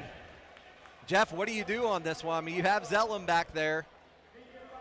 Panasuk, not a very large quarterback, but you have Zellum there to be able to push. Yeah, he did find his way into the end zone on that push. Once again, looking at nice catch there. Way to trap it between his hands. Was Flores on that one. You also have Andy Plowden as well, who can carry the ball. So you could run a couple different things here, but honestly, you're in 4-down territory as well. Right. So you got a third down, and then you have a fourth down potentially if you do not get the first down. What a game this has been. 22-17 in favor of the Miners. Ball on the Jersey 11-yard line. Zellum's in the backfield with Panasuk. Thomas Cobb, Robinson, and Flores are the far side receivers. Here goes Flores in motion. Here's the snap. Panasuk being drove forward. The ball pops out, though. The ball popped out, and Jersey has the football. Shea Davis. And like I said, this one is not over, folks. 53 seconds. And Panasuk fumbles the football. Ball on the 15-yard line. Trying to get some extra yards there. Wes Panasuk making sure he got the first down. The ball pops out. We'll take another look at this. Right out, still up in the air, falls down in the turf. Jersey has life once again. It was Dylan Lacroix was actually the one that popped it out of there. And then Shea Davis coming up with the recovery. And they're going to go back to Khalil Trotman.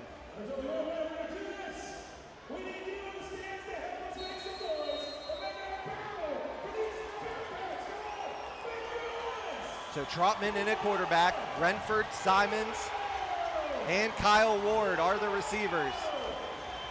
Everybody is on their feet here at WesBanco Arena. Man going in motion, it's Ward. We're gonna have multiple flags on the play. We're gonna have a false start upcoming here against Jersey, so it's gonna move them back even further. So the guilty party on that one, Christopher Coles. Boy, what a jump Sean McGee had on the outside there. He had that snap time perfectly. So 22-17, ball on the 10-yard line. Nothing behind you, Miners.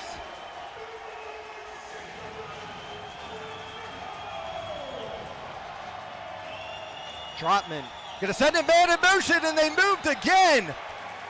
And we're gonna have another flag on the play as Trotman spiked the ball.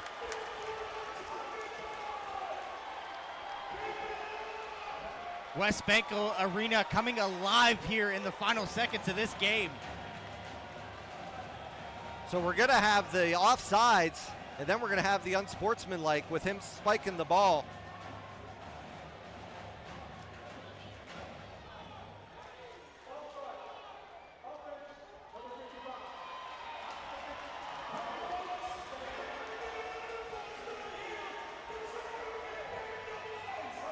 There's Trotman getting absolutely distraught after that play.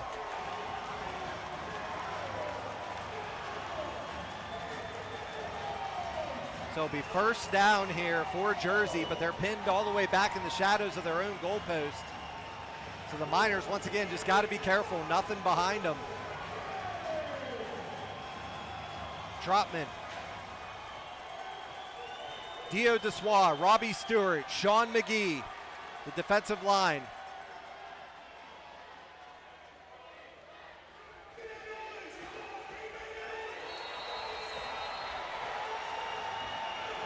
Here's the noise coming from WesBanco Arena. Kyle Ward, the man in motion. Trotman, back to pass, it's intercepted! Big six, Dante Mason! Dante Mason with the pick six!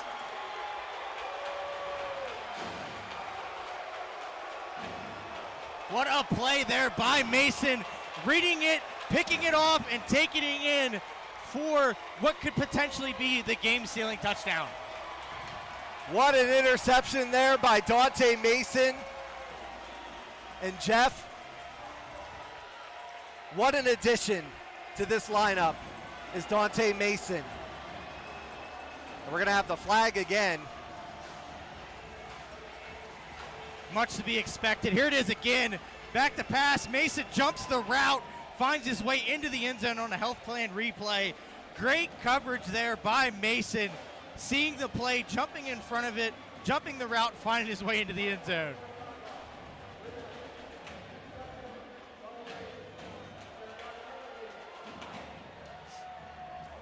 So the 10-yard penalty will be assessed after the kick. 45 seconds to go here in this one. R.C. Everbeck, the long snapper. Anthony Prevost, the kicker. Andre London, the holder.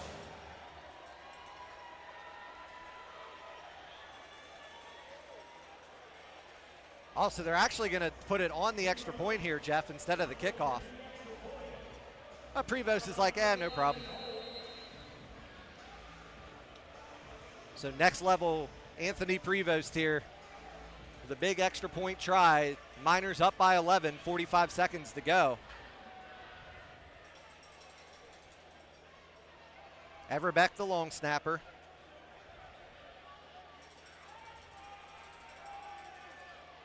Here's the snap from Everbeck. It's down. Kick's going to be blocked. The Miners have to get on this. And they have a chance to return it here for 2. Whew. And Brandon Thorpe making the tackle there on Tyreek Noble.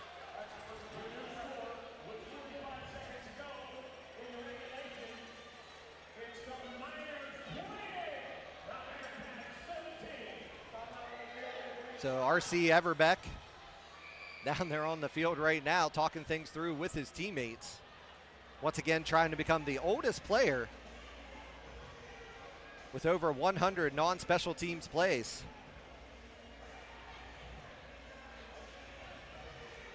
Tyreek Noble injured on the play. He's going to need some assistance off the field here.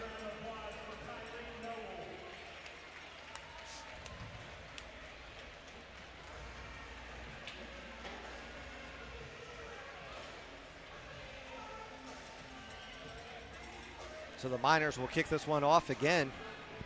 How are we doing the post-game interview? And once again, if you want to be a part of the documentary there by RC Everbeck, you can scan the QR code if you're listening on YouTube. And there's a good shot there of RC.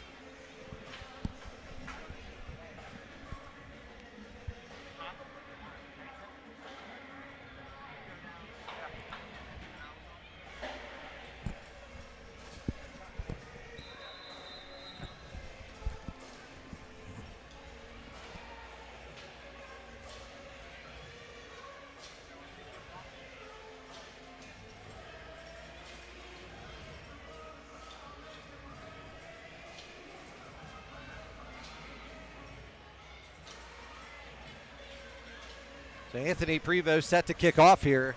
The Miners avoid the 2-point conversion back the other way, which could have made this game even more interesting.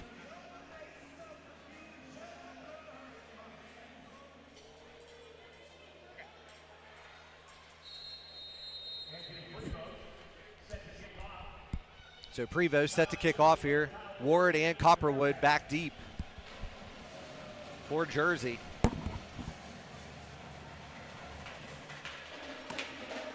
And here's the kick. Copperwood here on the return. He's got a burst of speed. And Copperwood runs right into the hands of Andre London. And Jamarcus, I know he was one of your coaches too. I'm sure that's not a guy you want to run into very often. Yeah, being around him, you know, he's a big guy. He works out constantly, so yeah, I don't think you want to meet him anywhere. Honestly, I actually got to meet him for the first time at the press conference on Thursday. Like him and I had called Wheeling University football for a while, but never actually had the opportunity to meet him. The first down and 10 upcoming here for Jersey. 40 seconds to go. Nick Coulter into the game, Javon Johnson. Lamont Wade, Devontae Tinsley, and Noah Hamlin. So they will go back to Todd Simmons in the quarterback position, the Wagner product. College teammates with Wheeling wide receiver Pete Savridis. Here's the snap over the head of Simmons. Ball's on the ground. There's a wind down there, Miners, and they got it. Robbie Stewart coming up with the defensive turnover, and what a game this has been. So 36 seconds to go here in this one as the snap was over the head of Robbie Stewart. And Jamarcus, I mean, just what a game we've seen here. I mean, it was Jersey almost the entire way until 13:54 of the fourth quarter. Yeah, Wheeling got that momentum back when they obviously scored, and they always kept that momentum. They've been bringing pressure to the quarterback. Jersey's been getting constant penalties on them, so that really doesn't help them in the long run. So, you know, that puts them at a deficit, and the O-line play hasn't been very good. As you can see here, the snap goes over the quarterback's head. They've had a couple of missed snaps here, a couple of miscues. The one miscue that happened here in the end zone, the quarterback ended up throwing a pick because the stadium was loud. There wasn't much communication. So, you know, it's just mental mistakes that are happening here for Jersey. Yeah, and they tried that trick play too. They were trying to get the eligible lineman there. on that reception. So that's why, because what I couldn't figure out is they had 2 guys all the way back deep, and you can't have the 2 guys in motion in an arena. So Jersey needs to burn a timeout here. Panasuk back into the game at quarterback. So that is the final timeout for Jersey. That's what I thought. But once again, folks, the ball has to be moved forward. No taking a knee here in arena.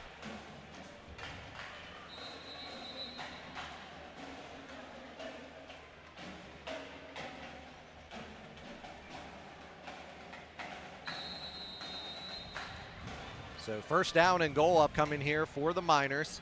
Panasuk in under quarterback, he was teammates with Izzy Evans with the West Virginia Rough Riders. Zellum trying to go forward. Jersey was going for the strip, and they did, but the whistle was already blown. So we'll bring up second down.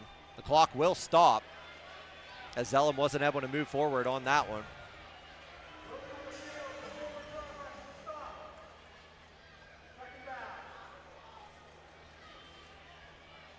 So it will be second down here for Wheeling.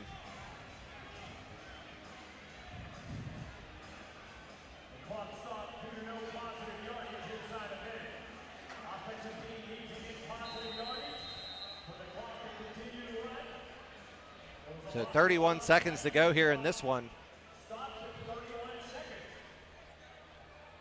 Ball is on the 7-yard line, so the Miners have to try to move the ball forward here, but Jersey with no timeouts.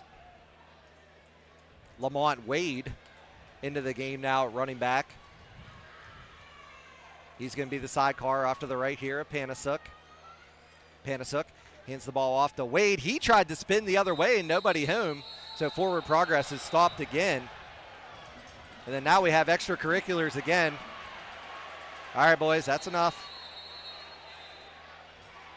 So the clock will stop once again due to no forward progress. You know, if I was the Miners, I would try to throw a little pass out to the receivers, a little screen, try to get some forward progress, because if you get forward progress right here, the clock's running, the game's over. You don't have to run another play. But it also doesn't help that our guys are, again, a little mix-up here. So the ball is at the 10-yard line, so we're going to have multiple fouls at the end of this one. And you don't want ejections either.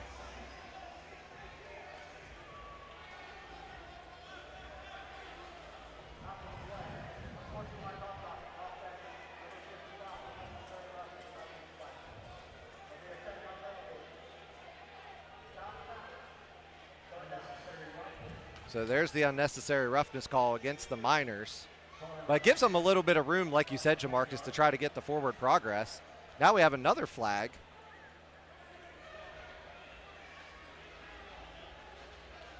I think this might be on Coach Rez.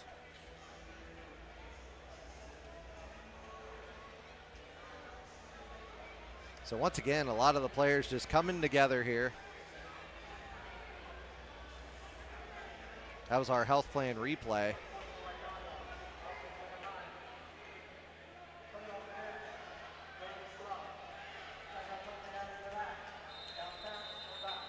So we're going to have a timeout on the field. Coach Rez is going to try to calm his team down here because you can't force any ejections.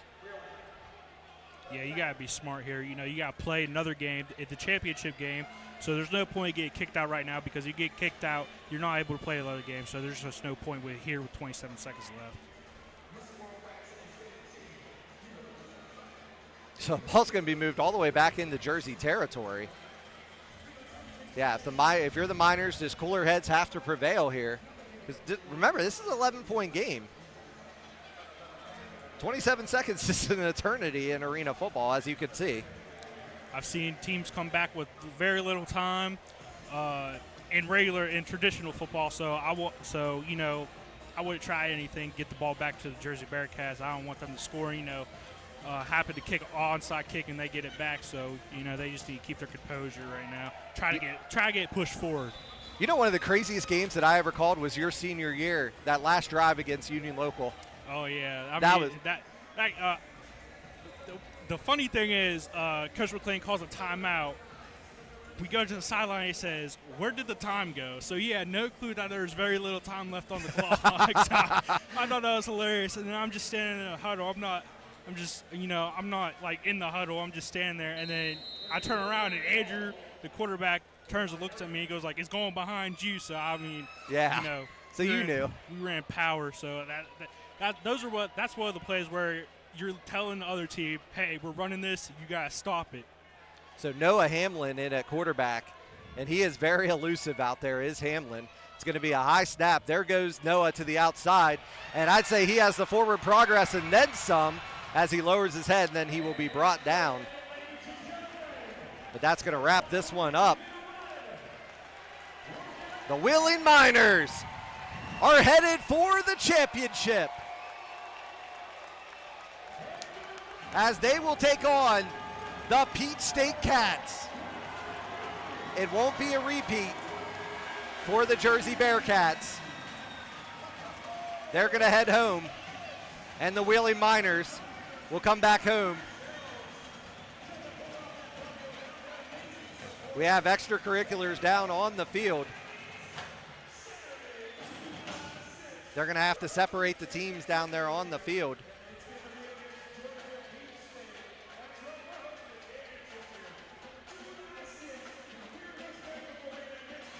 Yeah, I don't think there's going to be much handshakes here between the two teams. We have some going on the other side, but yeah. Cooler heads are going to have to prevail here in this one. But the Miners, a 28-17 victory over the Jersey Bearcats to head to the AAL2 championship to take on Peach State. So Jamarcus, like I said, just 3 amazing chapters. And a rivalry reborn here. I mean, obviously the Miners moving to the NAL next season, but with the talent that the Jersey Bearcats have, this could be a team that we could potentially see moved up as well. Yeah, it's no surprise here. The first game we played against Jersey Bearcats, it wasn't that close, but then, they headed over to their place over there in Jersey. That was a little bit closer game than here. And then tonight, for most of the game, Jersey Bearcats were ahead. They're controlling the game. How they thought it was their game. They came in here with the feeling that's their game. So they try to control as much as they can. Then here, late in the game, fourth quarter, the Wheeling Miners got their momentum back. They said, no, this is our game. So they got their heads in the right places, stopped getting those little penalties, and just said, hey, we're here to play football. We're here to win. It's our night tonight. It's not our night to lose. We want to go to the championship. They want to win the championship. So they just have wanted it more necessarily here in the end. And once again, Jeff will be down on the field here with our player of the game. And just like I said, what a battle, and hats off to the Jersey Bearcats on an amazing season. And that's the thing, Jamarcus, 5-4. I mean, that does not tell the season of this Jersey Bearcats team. I mean, 3 losses coming against this Wheeling Miners team, and then one of them to the AIF's Harrisburg Stampede. And then they had a huge victory over the Steel City Stampede, 40-0. Like I said, this does not tell the story of the season for the Jersey Bearcats. Yeah, it's like that with multiple teams and all across sports. Usually in football, a team looks better than they actually are. Sometimes some teams might have to play up in a division or in a league. They might have to play up to fill a spot. So it just doesn't. It doesn't in the long run. It doesn't do them justice for them.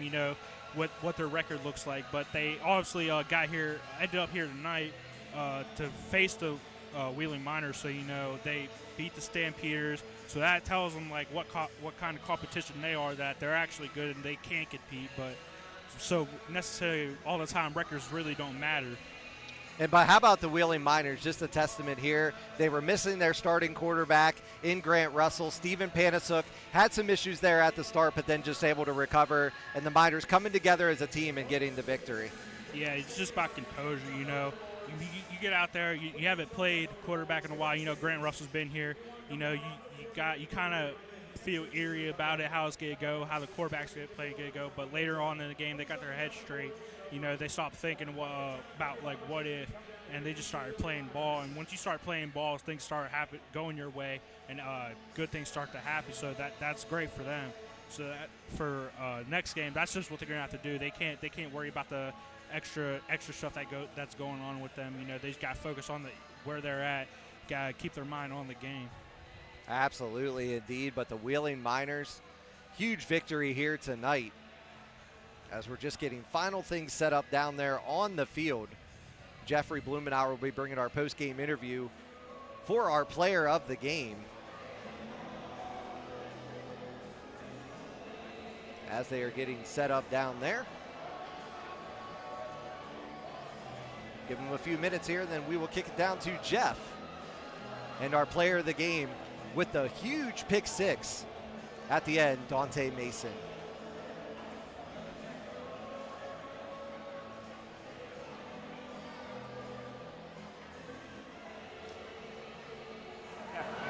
All right, guys, I'm here with Dante Mason. Talk me through that game-sealing pick six. What were you thinking? What did you see? And what was it like finding yourself in the end zone? We just practiced top down. Protect deep, rally to everything up front. Honestly, it was in a little cloud. I kind of just baited it, you know, top down. That's all we've been practicing, top down, top down. So that's what in my mind kept saying, top down, top down. And the quarterback, listen, he threw it. So it's a blessing. Absolutely. So we now will play for a championship here in 2 weeks. We'll get a bye week. We'll head into the championship game on July the 6th. How does that feel for you, starting the year on another team and then finding yourself in an undefeated season and finishing the year and making yourself back to the championship game as you did the previous season? All I gotta say is thank God. It's a blessing. I swear it's a blessing. Listen, I just kept believing, kept praying. Let's go, baby! And things happen, you know. Hard work, dedication, consistency. That's all we've been preaching, and that's all I preach. So listen, got a wonderful team, wonderful coaches, wonderful environment. You know, we believe in each other. I thank Coach for giving me the opportunity and believing in me, and we're gonna keep going. We're gonna keep the ball rolling. Absolutely. So go and join this one with your team, buddy. Thank you. Sir. Appreciate you. It. Thank you. Back up to you, Chris. Yes, And a great job there by Dante Mason, and he gets the big pick six at the end of that one. And Jamarcus, what a big addition to the club here. I mean, he plays against Wheeling in his first game with the Steel City Stampede, and then a few weeks later, he's in the uniform of the Wheeling Miners. I mean, that's just awesome to see. I mean, that's just the eye Coach has. You know, they spot good players. If they want them good players, they'll get them good players. Because as a coach, you say, "Oh, we want them. Well, let's tell them what we have." You know, we have the talent, and we got the good coaching staff to put on for a great organization. You know, to come out here and play and win games. So, you know, winning attracts people. They want to come play for you. So why not grab them? Absolutely, indeed. And, I mean, you know, we saw it on the other side here. I mean, you had Pete Savridis that started the season with the Jersey Bearcats, and then also you had Deshaun Johnson that started the season with the Miners. He ends up over with the Jersey Bearcats. He was actually down on the field with one of his former coaches in Brandon Negrone, who is the head coach of the Carolina Cobras. Got to go down and be able to see him, too. So, I mean, yeah, it's awesome to see. It is a small world in arena football, absolutely. But, I mean, just what a fantastic game we were treated here tonight. But for the Wheeling Miners, they're not done. The championship, the Peach State Cats are waiting in the wings here. They had a blowout victory over the Waco Tornadoes, 30-2. They'll make their way here to WesBanco Arena, not next Saturday, but the following Saturday. So the Miners, you know, we'll see if Grant Russell will be available, but the Miners sitting pretty right now and find their way into the championship in their first season. Yeah, tonight and tomorrow, you know, I would celebrate a little bit, but Monday, you know, it's back to work. You know, Peach City with a blowout against number 1 seed Waco Tornadoes, so you would expect that. You'd expect a close game or Waco to win. But if the Peach City Cats are winning and they blow them out, you know, I'll expect a really great game. So I'll get in the film room, start studying, take a little bit of rest, but not too much, and start hitting the field hard, practice and stuff, and getting prepared for this championship game. You know, you got to expect anything and everything. So, you know, I would study as much as can, look at small details, because small details matter, and make sure your team's in check. And that's the thing. I mean, Pete State, their record is deceiving too. I mean, because one of their losses to the Carolina Cobras, the other was to the Carolina Predators. I mean, they have played some very good football this season. And I mean, that's one thing that you really have to take into consideration here is a very good football team that's going to be making their way to WesBanco Arena. But home field advantage, though, for the Wheeling Miners, that's going to be something that's going to be huge. Yeah, here tonight, you could hear it in the building, you know, late in the game and even throughout most of the game, the building was roaring, you know, so fans matter, you know, they matter. So come out and support, you know, because it affects the game ultimately that we see here at the end of the game and for most of the game. You know, they're out there being loud. It gets the defense hyped up and the offense hyped up. You know, that allows the defense to get stops because the offense is having miscues, and allows our offense to go out there and perform because the defense doesn't know what's going on. And I mean, how about the crowd out there, especially on that one drive when Peach State, or check that, Jersey was just moving back. The crowd was going nuts, getting loud and everything. And I mean, you know, the crowd played a factor in that drive with the turnovers.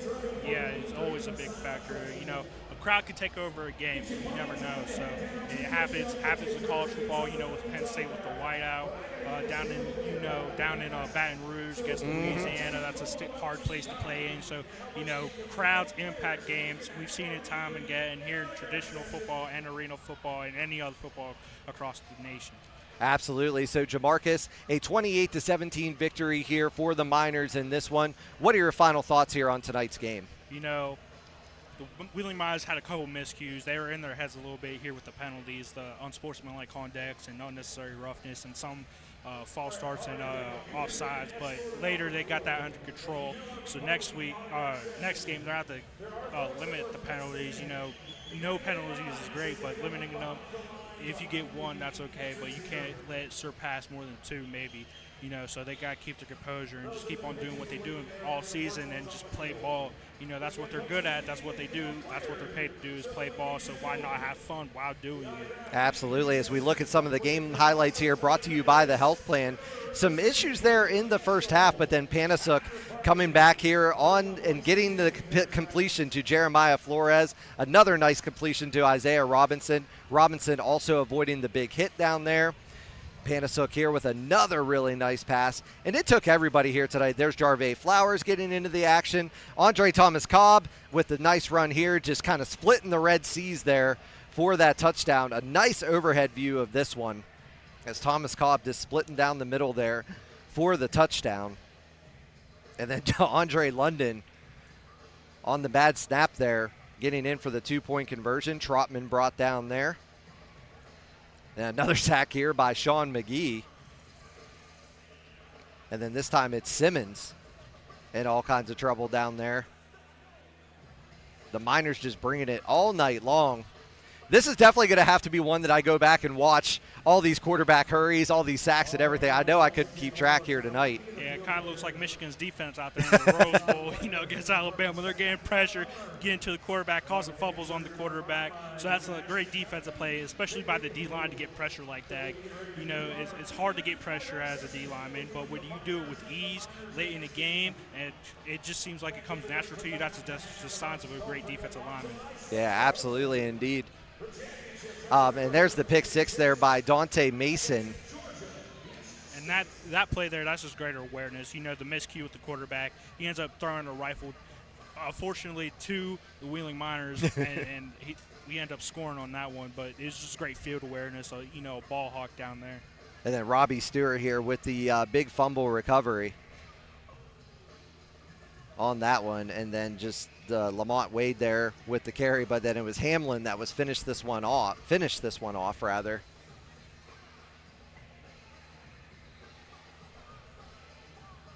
the Miners escape with the victory here tonight, 28-17 over the Jersey Bearcats, and they will meet the Peach State Cats for the championship. Once again, folks, that'll be Saturday, July 6th, 7 p.m., Peach State and Wheeling, right here at WesBanco Arena. Great job by Jeffrey Blumenauer. Great job by our crew, 1JB Media. And Jamarcus, always a pleasure here. We'll see you back here in a couple weeks. Once again, 28-17 in favor of the Miners. We'll see you on July 6th. For Jamarcus Webster, I'm Chris Thoburn. We'll talk to you next time. Of Wheeling Miners football.